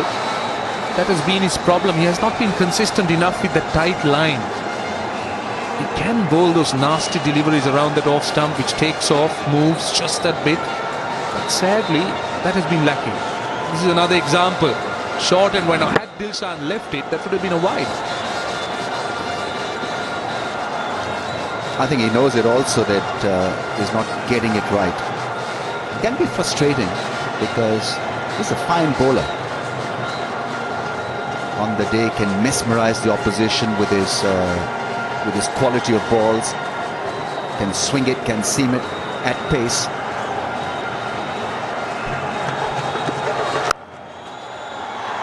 We're looking for a couple here. Nicely timed by Sangakkara. Didn't really hit it too hard. So they'll get a couple to end the over. 43 for 1. Sohail Tanvir from round the wicket. That's a wide. That's the problem. They've been straying down a little bit. They've gone for a few extras.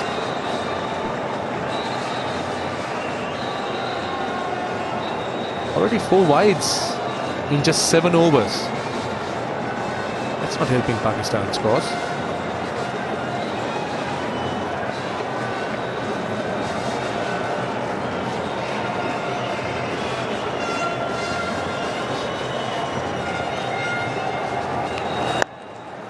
Punched off the back foot, didn't time it, but this outfield is fast. Omar Akmal just manages to get to know. In fact, it trickles to the boundary. Not timed as well as Dilshan would have liked it, but still he gets a boundary. That's through the covers. He loves it in that area. Dilshan is so strong if it is pitched up around that off stump or just outside, and he'll just keep driving you all day. 50 partnership between the two. You overpitch it and you pay for it. A little bit of width. Razak not pacey. Hoping against hope that that drive was blocked by somebody on the offside. It missed all the fielders. 4 of them in the ring. It missed them all.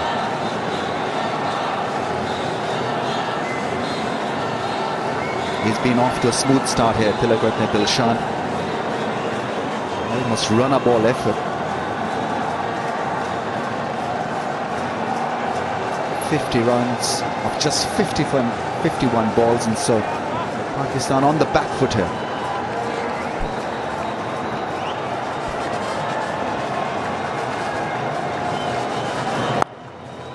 Once again, once more for 4. So 2 boundaries to end the over. It's 59 for 1. Gives himself room, and there's a hesitation, and he's out. I'm thinking Dilshan would be struggling, and it's all a mess out here.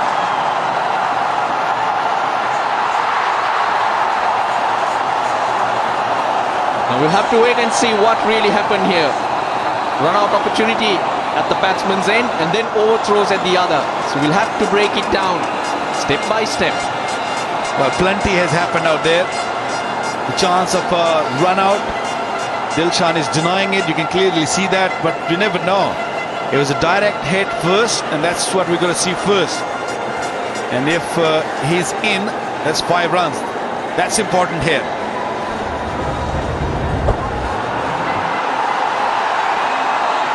Both batsmen at the same end. Afridi, he's quick.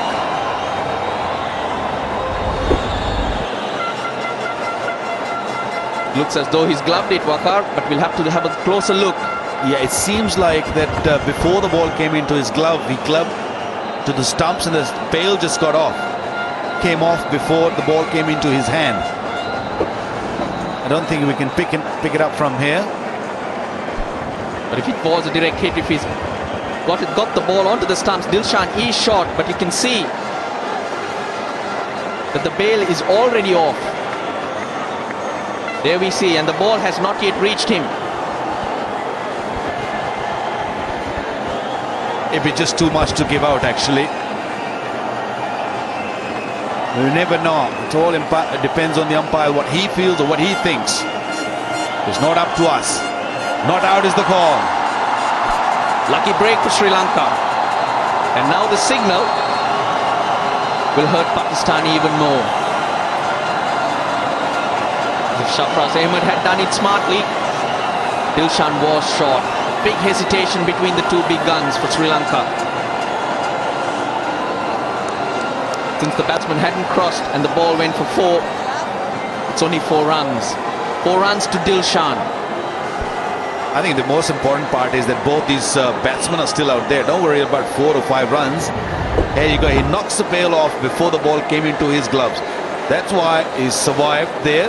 And then smartly done by Sangakkara, came in the line of the ball, which you're allowed to do it, and then tried hard, and Hafeez throwing the ball, looking for a run out on the other end, gave them 4 more runs to Sri Lankans.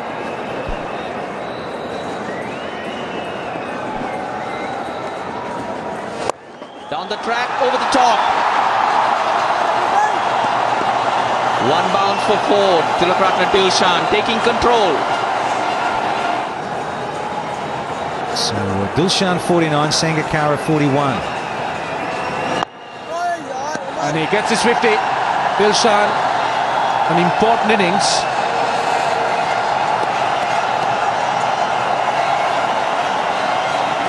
Well, his 24th half century in one-day cricket. He's made 10 hundreds. And just his second in 14 innings. Needed to make the big one, Tilakratne Dilshan. That since the World Cup. And so far, he and Sangakkara have done quite well.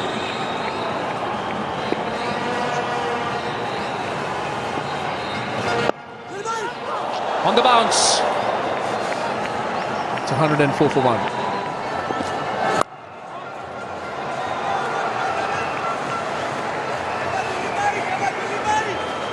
So it's all the ones, interestingly, 1, 1, 1 for 1. That's something special, that's for sure. I meant the 1, 1, 1 for 1. That's what I meant. Special day, holiday, UAE, and a special little occasion here. on international match number 3 in this 5-match series.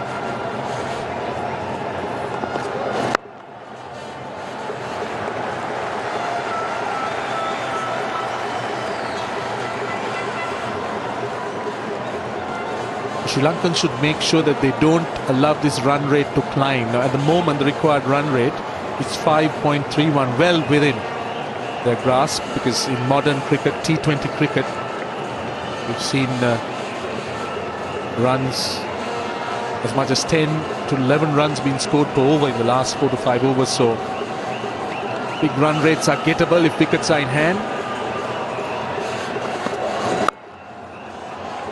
Again to the fieldsman. So Pakistan will try to build some pressure here. That's one way of frustrating the batsman. And try and bowl as many dot balls as they can. Try and lure the batsman to do something different. Maybe make the batsman think of doing something different. Looking to go over the top, improvising, and they might think of sneaking in with a wicket.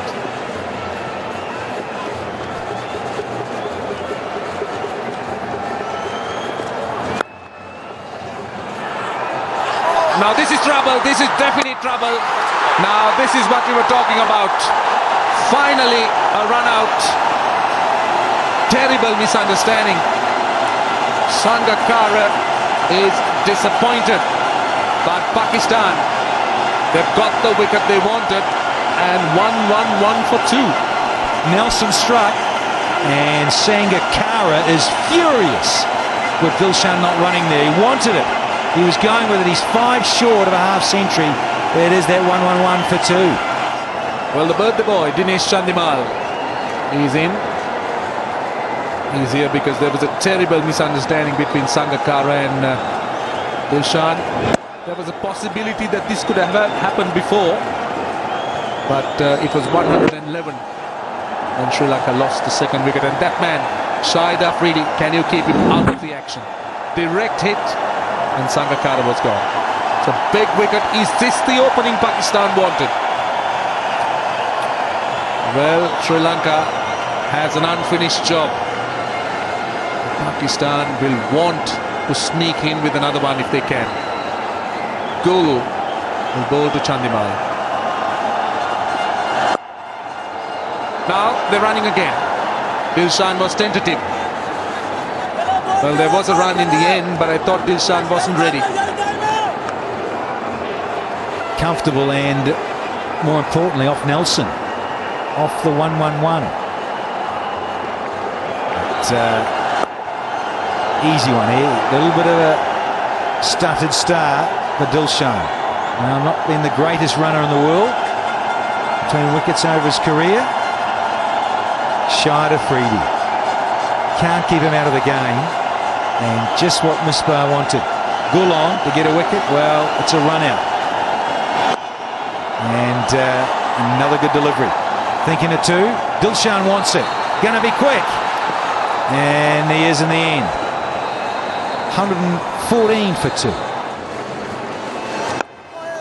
Pakistan looking to build pressure, particularly on Dinesh Chandimal. That last over, series of dot balls, and this is what happened in the last ball. Now this is what pressure can do when you're without runs, and when you want to run, you might be looking to do something completely outside the realm of play, and Dinesh Chandimal was looking for a run that was non-existent. Could have easily resulted in another run out. And he's just feeling the heat a little bit, Chandimal. He's faced 10 deliveries. And what's happened here? The pressure started to towel, and he's unleashed. Down on one knee. And Freddie won't mind that. He knows that's a little bit of a slog and a get-out-of-jail stroke.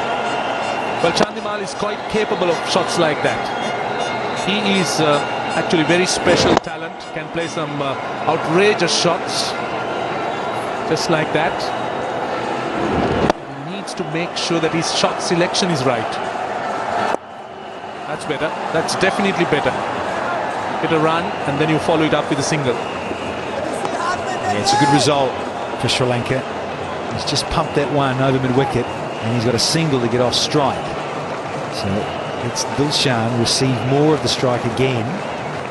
6 off the over, 2 to go. And the experienced captain is in. Strike. And he's happy to do that. Nothing too outrageous, even if there's another dot ball. Run rate, sure, nearly 5.5, but you know the equation. You know what has to be scored. And you've got wickets in hand. It won't be out. 126 for 2 now.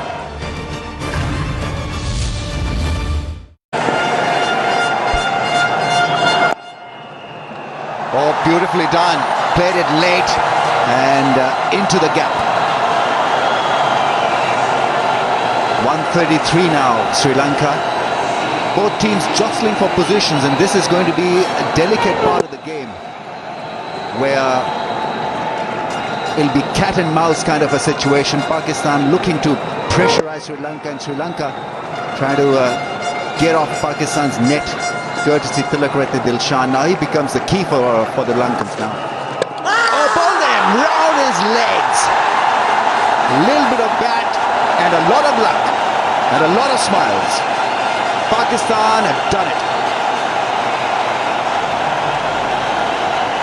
The crowd's absolutely loving every bit of Afridi's assault on the Sri Lankans. He's been outstanding in the field already. Initiated a run out and now a wicket in shape of dangerous Tilakratne Dilshan. Unlucky way to go, but he has to go for 60 for 133 for 3. The 10,000th mark will be far away from his mind at this stage. I think his position or his mind or the state of mind would be ready to make Sri Lanka win this game. Now, how unlucky was Tilakratne Dilshan, gloving this one back onto the stumps and looking for the reverse flick in the end, anything to avoid that accident. Bail was off, arms were raised. Afridi has netted Pakistan a major breakthrough. It was a bit unfortunate. Dilshan batted really well right throughout from start, but it was a bit unfortunate to drag it into the stumps. Stylishly off the mark.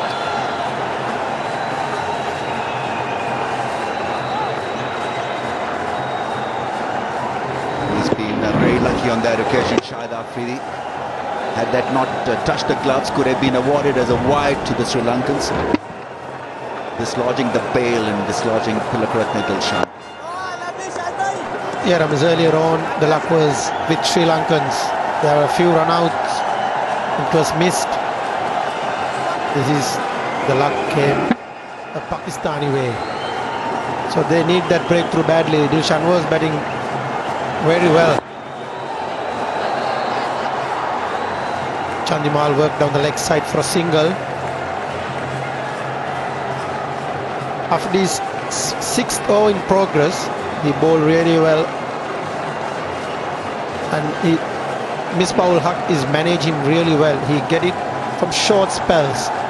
It has been managed really well. Look at where that white ball was going. Down the leg side, was dragged onto the stumps by Dilshan. It's 135 for 3. Oh, that's put away beautifully. He waited for the ball, waited for the spin on it, and then thrashed it off the back foot on a slow pitch. That is a magnificent shot. Ajmal just outside the off-stump, a lot of width to Chandimal. Push it through to extra cover for 4 runs. Sri Lankans need this odd 4 every other over just to get the run rate, keep the run rate going on. He's wiping the dew off the ball. He's got a hanky as well, Saeed Ajmal.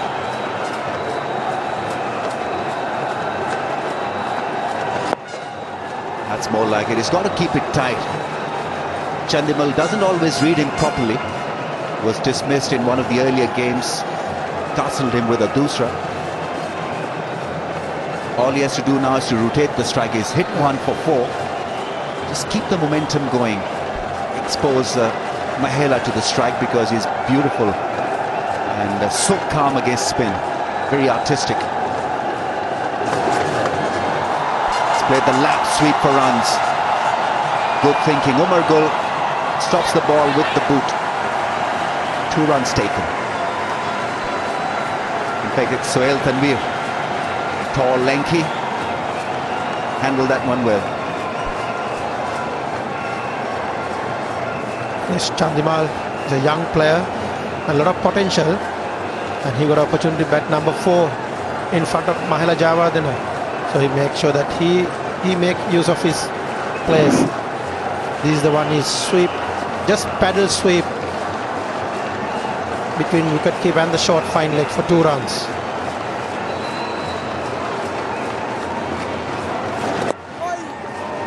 Oh, it was the Dusra one, the straighter, that was not read properly by Chandimal. Yeah, came at the back of the palm and he was shaping to play towards the onside. Chandimal couldn't read that properly, but that's the area Ajmal should concentrate. Bowl more on those areas. Just push through the long on for a single. Appears to be in the bowl of Mahela Chandimal, not a big basher of the ball, but very stylish and likes to know where the fielders are. He always seems to be surveying the field. Saeed Ajmal is varying his pace. Last ball was the quickish one from him. Not a lot of spin from Saeed Ajmal. He always keeps it nice and tight, and every now and then deliver that wonderful punch with Dusra.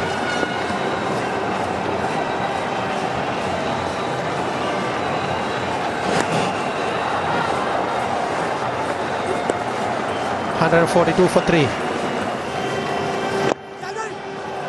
On the bounce to Shahid Afridi. He was interested for a little while. Chandimal just stopping his shot. Wanted a single through mid-off and did this check drive. Chandimal doesn't want to throw his wicket, and he's just watchful today. Just work towards the mid-wicket for single. It's 2. They're putting pressure, a lot of pressure on the Pakistanis. They're taking the first run fast. Put pressure on the Pakistani fielders. It's a big ground, Ramis. A lot of 2s and 3s if you put real pressure on the fielders. And also not much dew like the last game. The last game was a lot of dew, and the spinners couldn't hold the ball at all. The ball was changed once. He's keen to work the ball away towards the leg side because there's only one fielder in the ring. 3 men on the offside in the ring. Afridi wants him to drive, possibly look for that cut shot through the offside, but so far Chandimal has been quite willing to work it away against the spin towards the leg side, and already 3 runs of the first 3 balls, so successful outing so far for Chandimal against Afridi.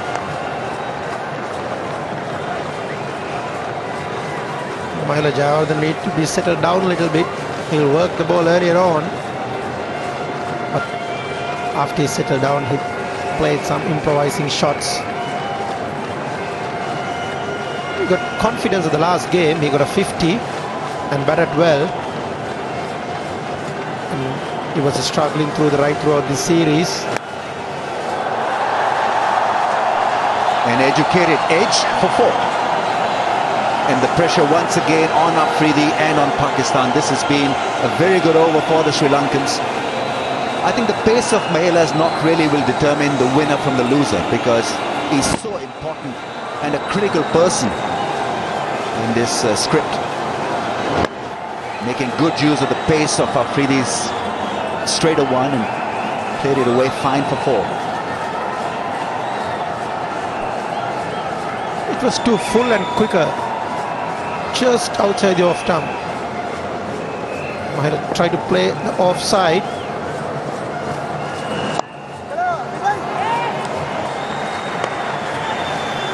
.149 for 3. Starting after the drinks break. Mahela is just happy putting the ball into the gaps.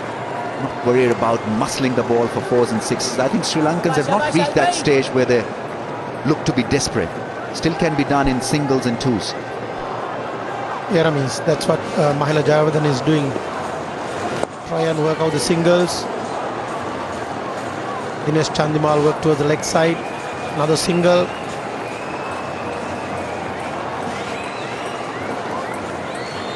Dilshan and Sangakkara both thinking how they got out. Dilshan was unlucky. Sangakkara was run out. Well, that's beautifully done. Once again making use of Afridi's pace, and well, the dew took the ball away from here like Shoaib Malik. Now one away from 10,000 runs. But have a look at this beautiful, delightful, crafty late cut. He was waited ball to come and just with the pace work the ball towards short third man for 4 runs. He's very good at it. When he's playing well, when he watch the ball, he work those balls. He work on short third man, short fine leg with those 4 runs. Just towards short mid wicket. That's Mahela Jayawardene's 10,000 runs. I did a lot of hard work. Played brilliant cricket for Sri Lanka so long, and he got 10,000 runs for Sri Lanka. Has been tremendous for world cricket, not only for Sri Lankan cricket. The way he's put his head down and just carried on batting for Sri Lanka. He's been a great ambassador for the game, and wishing him a lot more because he deserves it.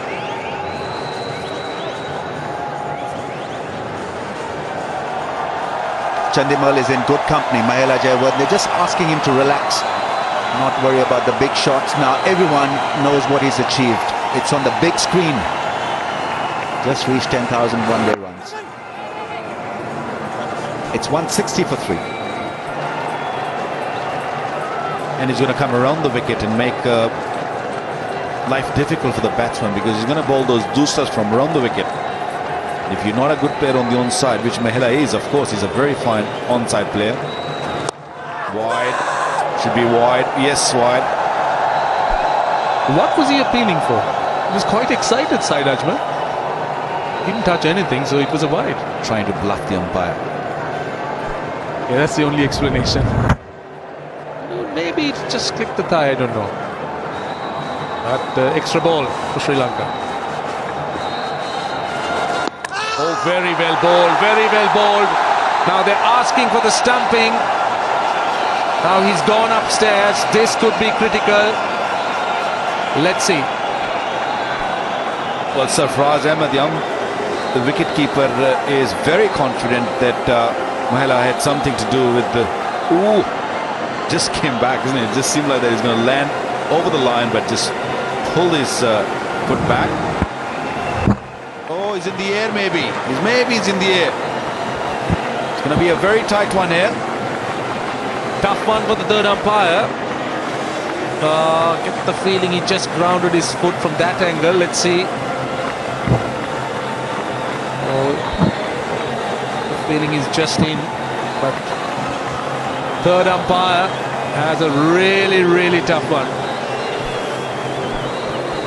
This will tell us the story. This might be definitely clearer. Really tough, really tough. Inconclusive, inconclusive. Where are the bails?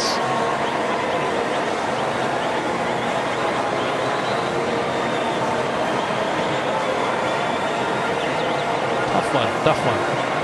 Well, they have to zoom it in. They have to zoom the... Might be out actually. It's just in the air. It's going to be a tough one for the third umpire. So what happens if there is a bit of doubt, Waka? Batsman, simple. That's the point.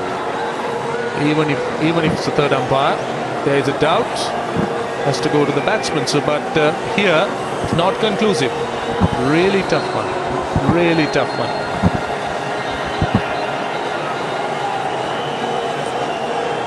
Well, he's not happy, the third umpire. He wants to make sure that all the angles are covered. Oh, I don't want to be the third umpire here. A really tough one.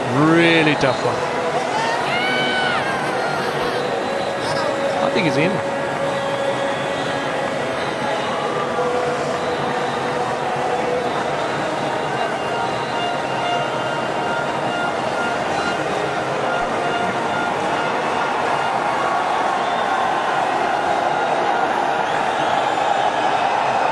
Well, we're waiting for the umpire's decision. What will it be? So, well, Pakistan has got a big one. Mahela Jayawardene out. Given out by the third umpire. Richard Illingworth. Very tight one. But that's the decision. A very important wicket. A huge wicket for Pakistan. This might change the game here. Mahela Jayawardene gone for 70, 168 for. Angelo Matthews is the new batsman.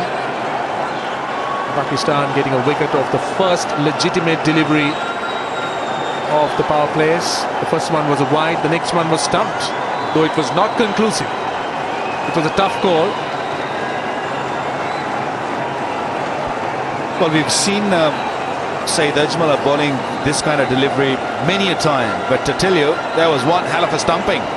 Just quick, and I don't know how he figured out that his foot was just left the crease for maybe a split of second, and he took the bails off.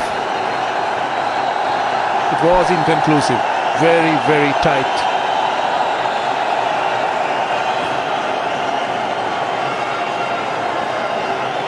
It was a real tough one for the third umpire. Mahela Jayawardene a bit unlucky.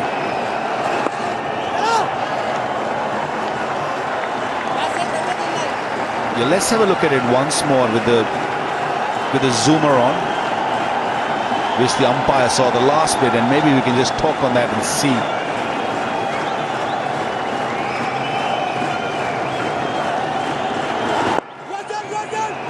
Now what's going on here? Sri Lanka has been terrible with their running. It's unbelievable the way they have attempted singles. Now once again take a look at Mahela Jayawardene's dismissal. Now we're not sure whether the foot is already grounded and he was just pushing. It's not sure. You can't say it. You can't tell it.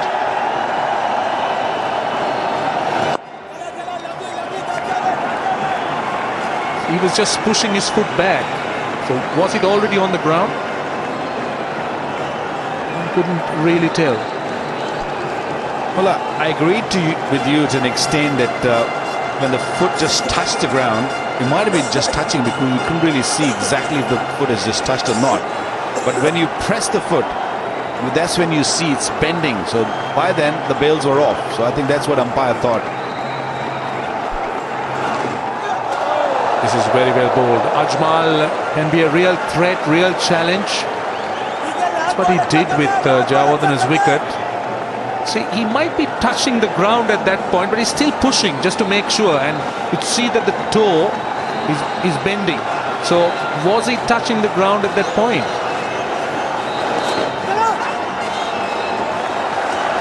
End of the over. 168 for 4. Now this is better. This is very good. 2 bouncers, 4. That's what Angelo Matthews needs to do. That's exactly what he did. We spoke a lot about Angelo Matthews' talent and ability and what he can do. This is what he can do. Can he make Sri Lanka win from here? There's a possibility, but he's got to play like this. This is how Angelo Matthews plays. Judging by his potential, one would back him to play like that. He's somebody who can really go after the bowling, can hit the big shot.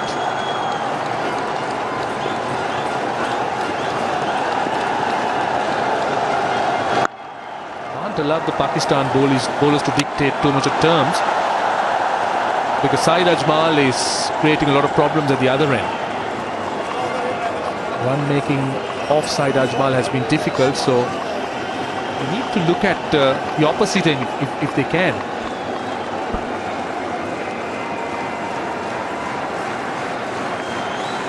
This is what Pakistan got in the tank.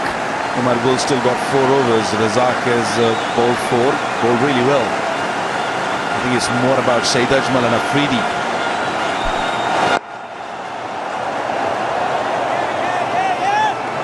This has been a good comeback by Sohail Tanvir after that boundary of the first ball. The next 2 deliveries have been dots. Yes, they got Afridi. They got an over from Afridi. They got 3 overs from Ajmal. So that's 4. Hafiz has 4 overs. The spinners have been good. Razak, good economy. So by and large, the bowling has been disciplined.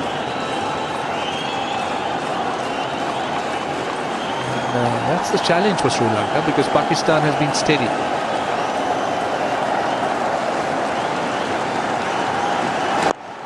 Once again, this should go all the way. It does. It's a good shot by Angelo Matthews. Straight over mid-wicket. Clean as whistle, isn't it? Beautiful stroke. Lovely stroke. Well caught in the deep. Mario Villavarayan, I can tell you, he was a very good first-class cricketer. Good seam bowler. Played his cricket with Russell Arnold.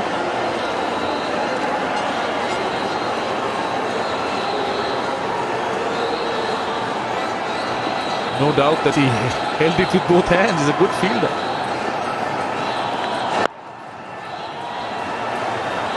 When you talk about hitting, when it comes to hitting with Angelo Matthews, he can hit it very clean. Look at this. That's clean. Right from the middle of the bat, and that is gone fair distance. All about timing, isn't it? It's all about timing. When your wood meets the ball. Lovely stroke.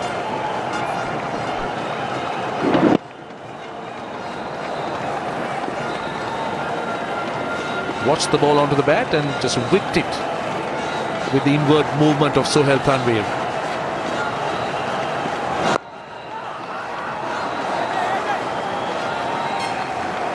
So 10 of the over, 184 for 4. 74 runs the target. Ajmal will continue. That's what they need to do. Just push it, look for singles against Ajmal, not the big shots. That's the right idea. Well, a little bit of pressure is being pushed back onto Pakistanis. So from the last over, Angelo Matthews hitting 6 and 4 has sort of broken that surrounding, which was where the Pakistan was stopping those singles. They've gone back. There you go. Singles are available now. So Pakistan is a little bit on the back foot. You need one good over. You break the shackles and then you might be pushing it around for singles. And that's what Sri Lanka need. Just keep knocking it into gaps and do it in singles. On the other hand, Pakistan would want to build on the pressure. Now the asking rate has come down marginally. It was at 6.75, but it's more like 72 of 64 balls. It's balls against runs. Are not in control of this. Now this might be out. It is. Chandimal, the batsman. Saeed Ajmal's magic has worked again. Shoaib Malik, the catcher. He's a substitute for Imran Farhat. Pakistan having the breaks at the right time.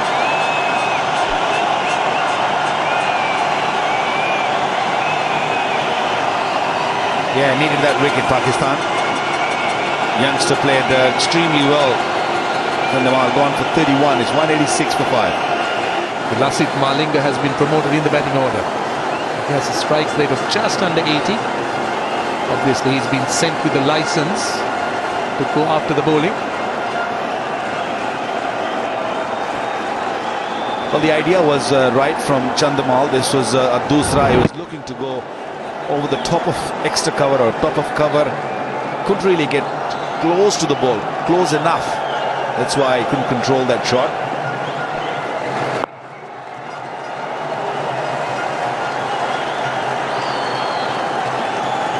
This is another look. Yes, he was looking to go inside out. It was cleverly bowled by Saeed Ajmal. He's an experienced campaigner. he wasn't close enough, as Waka said. And in the end result was the bottom hand coming into play. Sri Lankans are very watchful. They're not taking any chances with the side Ajmal. Just one more ball to go in the batting power play. Side Ajmal has been good. He's gone for just 30 runs. And this is the 8th over. He's already got 2 wickets.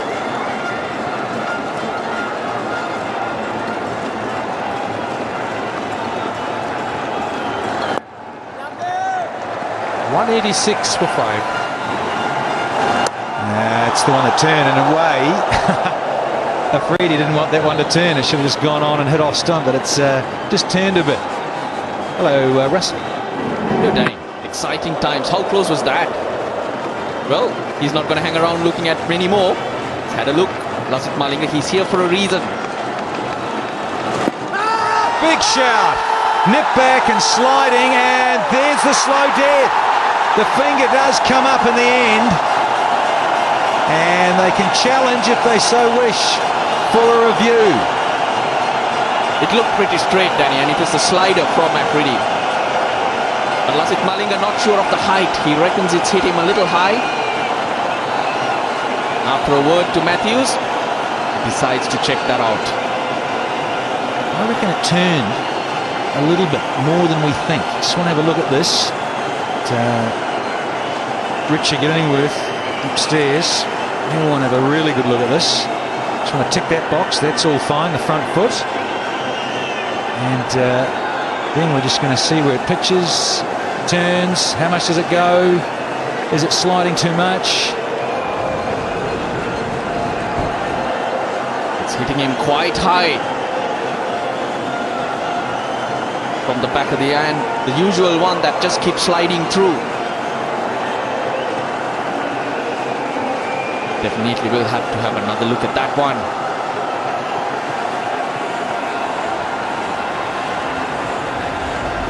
Need to make sure if there was any back. I don't think so. Height's definitely a factor. And Hawkeye time. And now hitting the top. Umpire's call, and he's already given it. So that'll be an indication that that'll stand, and that our friend Lasith Malinga is going to go. Sure enough, he's going to have to depart, and is the 6th one down for Sri Lanka. And there's still plenty of time in terms of balls left, but they're running out of wickets are the Sri Lankans. Malinga departs for a duck. It's 186 for 6. Ron Mendes is the new man, and I wondered certain Mr. Pereira might have come out instead of Malinga, but this young man finds himself out there up against Afridi. The Sri Lanka need to get closer. Can't afford to take any more chances. Mendy's out there because a promoted Lasith Malinga was out in this manner. Benefit of the doubt. Again staying with the umpire. There is doubt. We saw a similar one going Pakistan's way when they were batting. Hafiz was given not out, and when reviewed it stayed not out. And then again Mahela Jayawardene as LBW. Oh sorry, stump. I thought he knocked out to stay with him there as well. So the rub of the green going Pakistan's way, and in a tight match can be very costly. But nevertheless, Angelo Matthews, he's the man who can turn it around. He needs someone to stay there with him, someone to knock it around.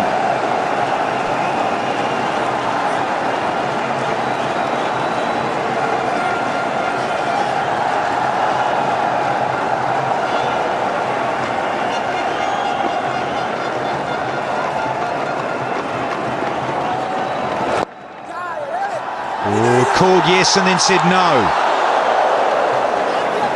It is happening out there as the run rate now climbs to 7.75. Again, couldn't get it into that gap, Angelo Matthews. A wonderful dive from Jeevan Mendy. Short man and a lot of ground to cover. Top game of cricket, Danny. Wants to strike and will keep it. Matthews, 188 for 6. There's an old single. Be careful here, right-handers, because Ajmal, he's up to his old tricks, coming right arm round and throwing in lots of doosras, lots of sliders. That's the problem, to pick him. Sri Lanka do have to take a calculated risk now and again, but still gettable. Try and get close to the 46th over, maybe get up to 220 and leave about 35 to 40 runs the last 4 overs, which would mean just a blow now and again. That's gettable. That's how you look at it, Danny. Oh, easy, isn't it? Block a couple, smash a couple, or get an outside edge just like that. And that's racing away for 4. Well, not on purpose, but these things will add on as well. So keep hanging in there, keep chipping away. Definitely not on purpose, but this is what you need. These things will come, a wide, a loose ball. As the pressure shifts, you need to get closer. The advantage there for all to see is that Mendes, being the left-hander, up against Ajmal, will work nicely to take most of the strike and open up that offside, because he clearly strangles the right-handers. Does Saad Ajmal, loves to bowl to them more and use that angle. He's in his 9th over. It's not going to be much more of him. But 51 balls, that's a lot of balls. Absolutely. I want a cheeky single. He'll miss it and get it. Yeah, when you look at it like that, Russell, that's the thing about really good finishers. Guys that can just pace it, and that's clearly Matthews' job. Just have to be sensible, pinch those little singles, and then just look at the equation. How many balls left, and then what you can do in the over, who you're up against, how you can finish an over. Another cheeky one. No run.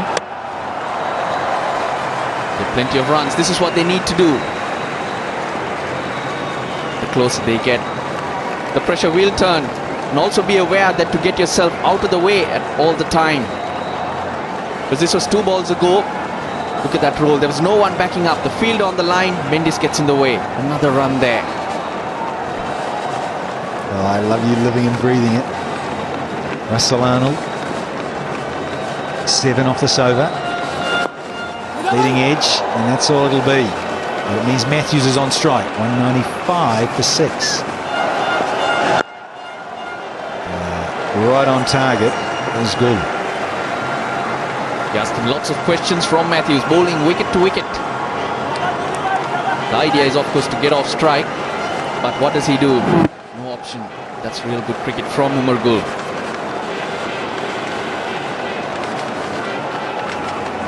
This is where it really matters. Every decision the batsman or the fielders make out there would have an impact on this game. Sometimes you come in and make runs when the game is lost. Sometimes when it's easily won. Down the track, and has a big heave at it, and a bit of fortune for Matthews. It's another boundary. More importantly, it's the score now down to 59. It's almost 200 for Sri Lanka. Yeah, he was targeting over mid-off or to over extra cover because the fielders were in the circle. But it's 4. That's all you're after. Nothing else. And Matthews knows that. Just hang in there. Just hang in there. That's what they'll be saying. A little conference. Senior pros and the captain just discussing some fields. He's also got to be brave enough, Gul, to bowl slower deliveries. Changes the pace. Think about the fine leg, and that's what we're going to do. They're going to go with the fine leg, come up, put long off back, and then possible plan is to get it up in the hole. Really try and bowl straight, batter misses, you hit the stumps leg before has got to be the simple strategy. Thrown in, if you're brave enough as a bowler, with a really good slow delivery. Leg side-ish, got protection there. He's got the boundary. So now they need to get the singles. Sri Lanka go past 200. So 3 balls, 5 runs. Make sure you get 3 singles off the next 3 balls. That's 8 off the over. That's what you need to do. No panic. Believe in yourself and keep rotating the strike.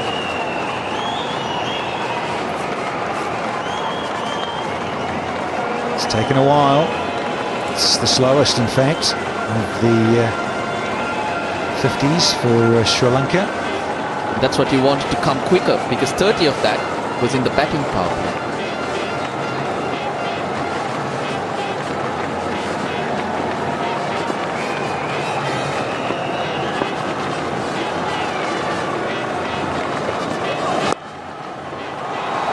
Nice and simple. Tremendous. Strike back to the senior partner. Good cricket. Runs in this situation, that's what really matters. This man, he's the man who can do it for Sri Lanka, and he can do different things. He's got power, very clever at maneuvering the ball. This is Matthews. He's been going down the pitch. That's when he's got all the boundaries. You can see him going over long on. One went to third man, but even in that delivery, he was going down the pitch. He uses his feet to make a change. There is the slow ball, and he's lucky to get away with it. Fine leg up, and it just needed to go a bit wider, and it could have been more than just the single. 7 off, 1 to go. Yeah, hence no pace on it. Just couldn't beat fine leg. A lot of discussion there. Lots of ideas being thrown out from the senior players. Afridi from mid-off, Misbah from extra cover.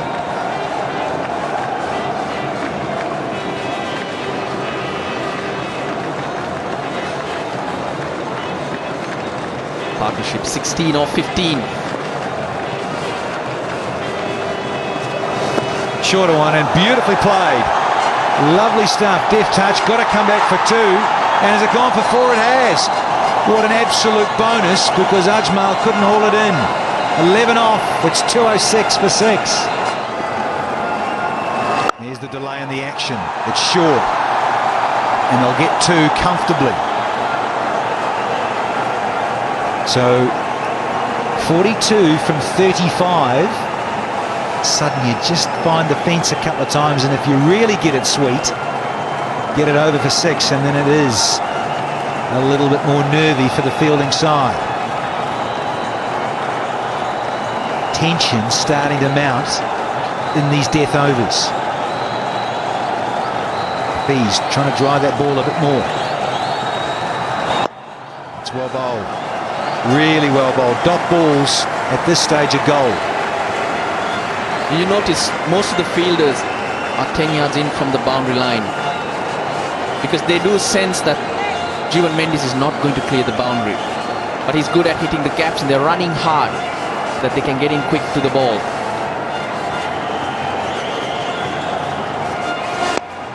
Oh, beautifully bowled again. It angled in, and it was a bit quicker. And the result was the good one, though. Get the strike back to Matthews. Yeah, that pause, that's what causes all the problems.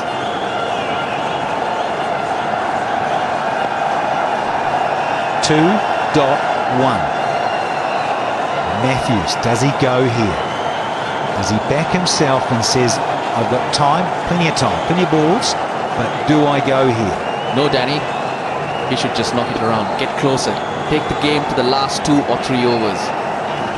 Mr. Conservative here, Dr. Arnold next to me. Oh, it's just a little bit of stroke. Nice little touch. He's happy to wait. With the pressure quietly being shifted onto the Pakistanis. After every ball, you can see lots of things being said. End of each over. Everyone's gathering together to really plan it out. They're playing it smart. They just got to hold it for a couple of overs more, 2-3 overs longer. This is the wonderful nature about your temperament, about being able to finish, when to go, and picking the right moment, the big moment on the big stage.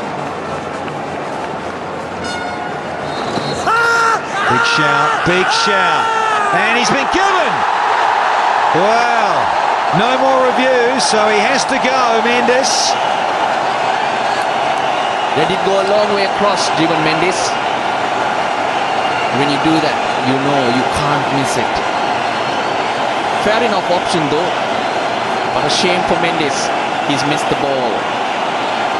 And a shame for Sri Lanka. It means that it's the 7th wicket that goes down, and Mendes' little gem comes to a finish. He's gone for 19. It's 2-1-8 for 7. And there's Pereira, and I just think maybe he could have come in instead of Malinga. And he's a strong customer, and the good thing is that he can find the fence or go over. He's going to need to, because Mendes just got too far across, just a little, and certainly was going to go into Midland leg stumps. I don't mind what he was trying to do. It's just a shame he missed that, because he knows that. He's getting in front to use that leg side. He's taken over from Daryl Harper. Yes, with that technique with the finger. Put it up nicely. Umpire Raza. And simple decision, really. He's got too far across, Mendes. And just discussing that now. And bringing Hafiz on. What a brave move from Misbah ul Haq. You wouldn't have expected it. You had overs from Umar Gul, who's not going to bowl out. But he's gone to his part-time bowler, we would say, in this lineup. Well, handy too that Sri Lanka have got a big strong man in Pereira to come in, and he's also left-handed. So that's another good positive. So another lefty for a lefty. Mendes gone. And his little cameo 19. Did a good job. Skids through. They'll think about 2. They won't get it. 2.19 for 7. Leading edge from Pereira, but importantly, it gives the strike. Now he wants 2. He's coming back, Pereira. Comfortable. So a leading edge just dropped into no man's land. Another 2 important runs. Well bowled again. He's got a big bat. Look at the pace he gets on it. And it's poor Razak again. He gets stuck into him, Russell.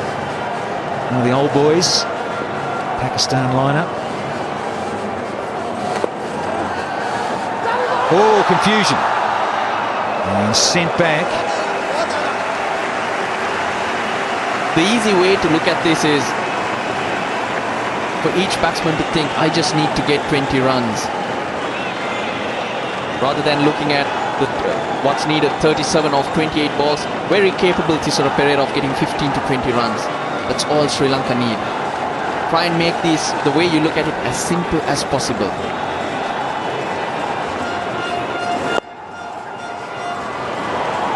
It's sensible, just give the strike back. Well, look, situation here. All of a sudden, you get Matthews, and he gets a couple in his zone, and he just whistles them over the fence. Different ball game. 2 big lusty blows, and it just blows this game right open. It's double Nelson for 7. Najmal has 3 balls left. No need to take any risk. Try against the faster bowlers and whoever else that Pakistan will have coming at them. Well, that's not a good delivery. It's a little extra to the total. Just relieves a bit of tension and pressure. You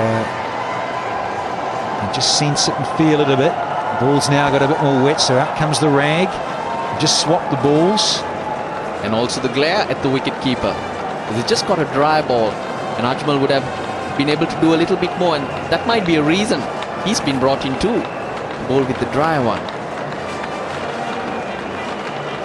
He'll have a few harsh words to Safras Ahmed.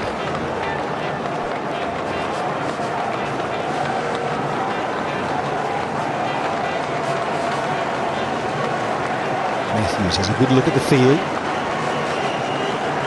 Lugs Mel round.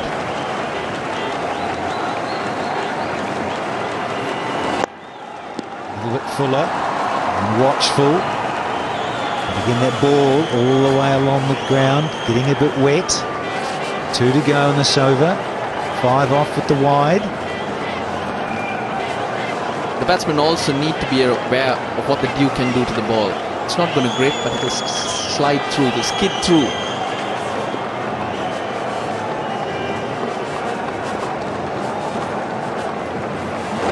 Bowling! Absolute jaffer. And as he pumped or what, in his last over, he strikes. And it's a big one. Real big wicket this. Matthews is running out of partners. Pereira, he gets knocked over for 4. Just looking to play onside. Pereira just couldn't come into the game. That's a big blow for Sri Lanka. Just the 4 runs to him, 224 for 8. Young Prasanna just had a handful of games. Pressure situation. All he has to do here, he's just got to survive this delivery into the over, and it allows Matthews to then maybe roll the dice. Well played, simple. Ends the 46th. 224 for 8. Matthews on strike. Slower ball. And he's missed it. Good thinking from the bowler. 12 plus. That's what Sri Lanka need, just to bring it back. You don't want to leave too much for the last over. And the 49th will be bowled by Umar Gul. So a couple of boundaries this over required.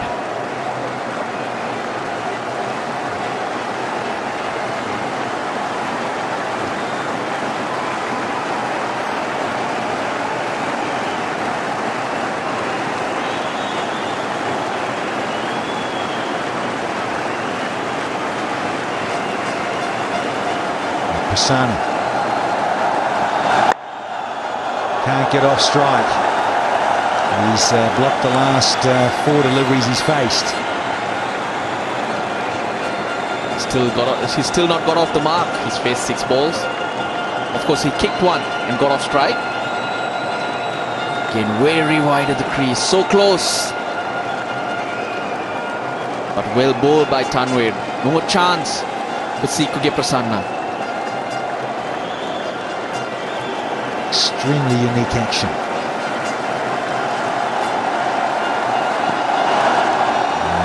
Another slower delivery. And yet another dot ball. Well, he's got to do something different with Sohail Tanvir coming from so wide of the wicket. I think he's got to get outside off stump and help it on its way. He's got to do something different. Get outside the line, help it. He'll struggle to find his target as well.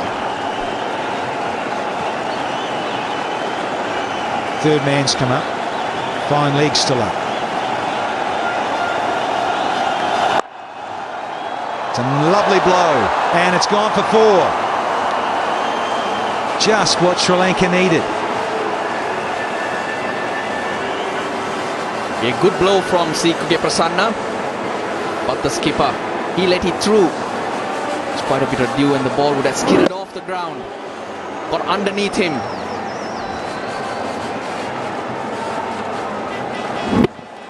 Just opened up that front hit with Prasanna. And it just sped away, skimmed away over the dew. 2 to go. Can he get another boundary in this over? Just be happy to give the strike to Matthews with the delivery left.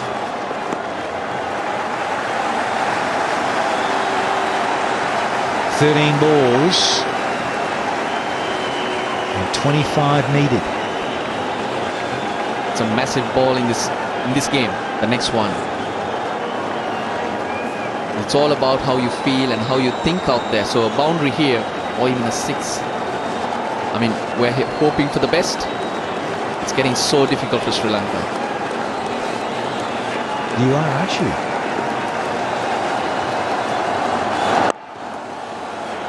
And a single will suffice. Keep the strike. 234 for it. The ball saw Matthews going. Prasanna thought about the second, but it's well fielded, quick to the ball. Umar Akmal it was. Anticipated well, got to it really quickly.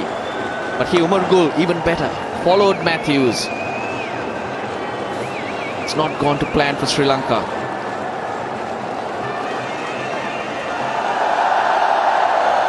They've left it too late, or it has happened so because it's been quality Pakistan bowling. We've got fine leg up, and we've got third man. If you like a little bit of lady luck, nice little French cut or flashing blade outside off stump to a full one, and it could go screaming through the slip cordon and find the rope that way. So you need something like that, a bit of luck, Sri Lanka.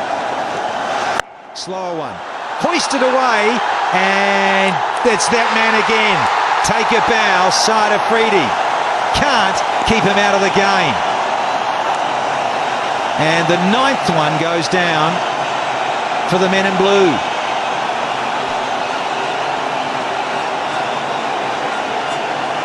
Yeah, like you were saying, the boundary option was off the edge.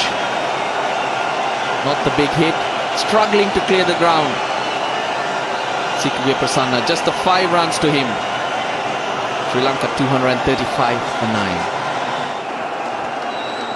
The big frame of Dilhara Fernando. He won't be on strike.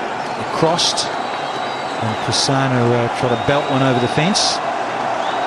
So it's Matthews. And again, a well-directed full delivery. Just another single. This was the last wicket. Sikwe Prasanna. Another slow one. He threw the shot very early.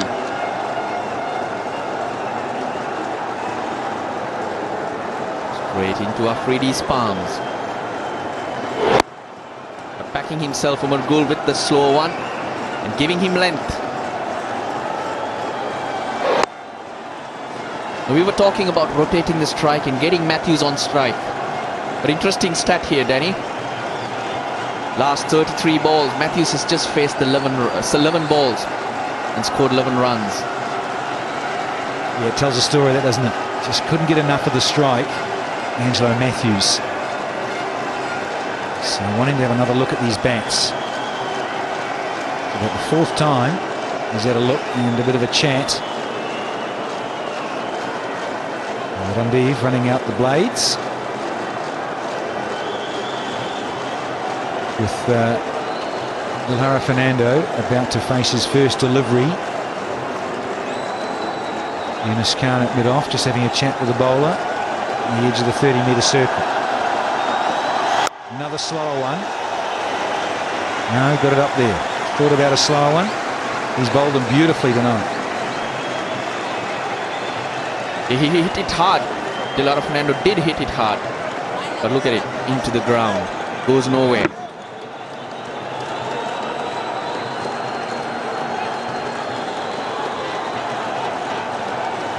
.22 from 8.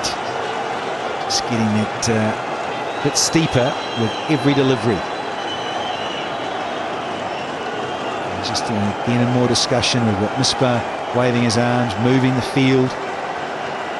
Men on the fence. He wants third man to be brought back up. Leave fine leg up. So he's got the man to go back again. That's Afridi, who just took the catch of Prasanna. So the big hoisting slogs to the leg side are covered.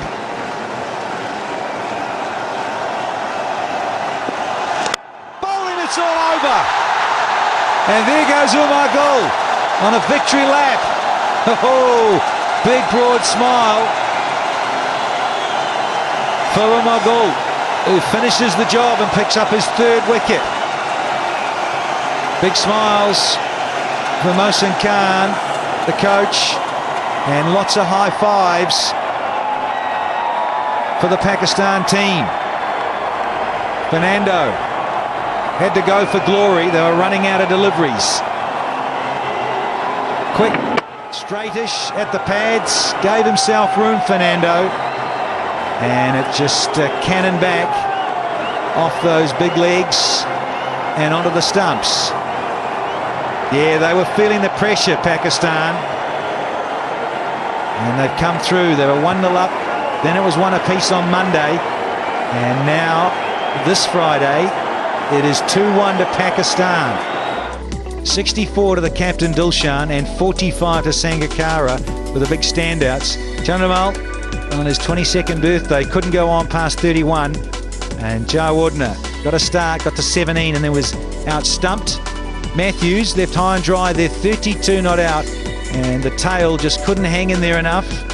Useful from Mendes with 19 from 15, but then just fell away very quickly with Pereira, Prasanna and Fernando, the last man out. Bowling makes a pretty good reading. Umar Gul hadn't taken a wicket in the first 2 matches, ends up with 3 for 48 tonight. And then Ajmal, he continues on with some good form from the Test series as well. 3 for 42. Afridi 2 for 42, and Hafiz 1 for 29. Pakistan, they posted 257 and should have got more. And then Sri Lanka, in reply to that 257, could only muster 236. Pakistan win by 21 runs and lead the series 2-1. This has been a Fox Sports presentation.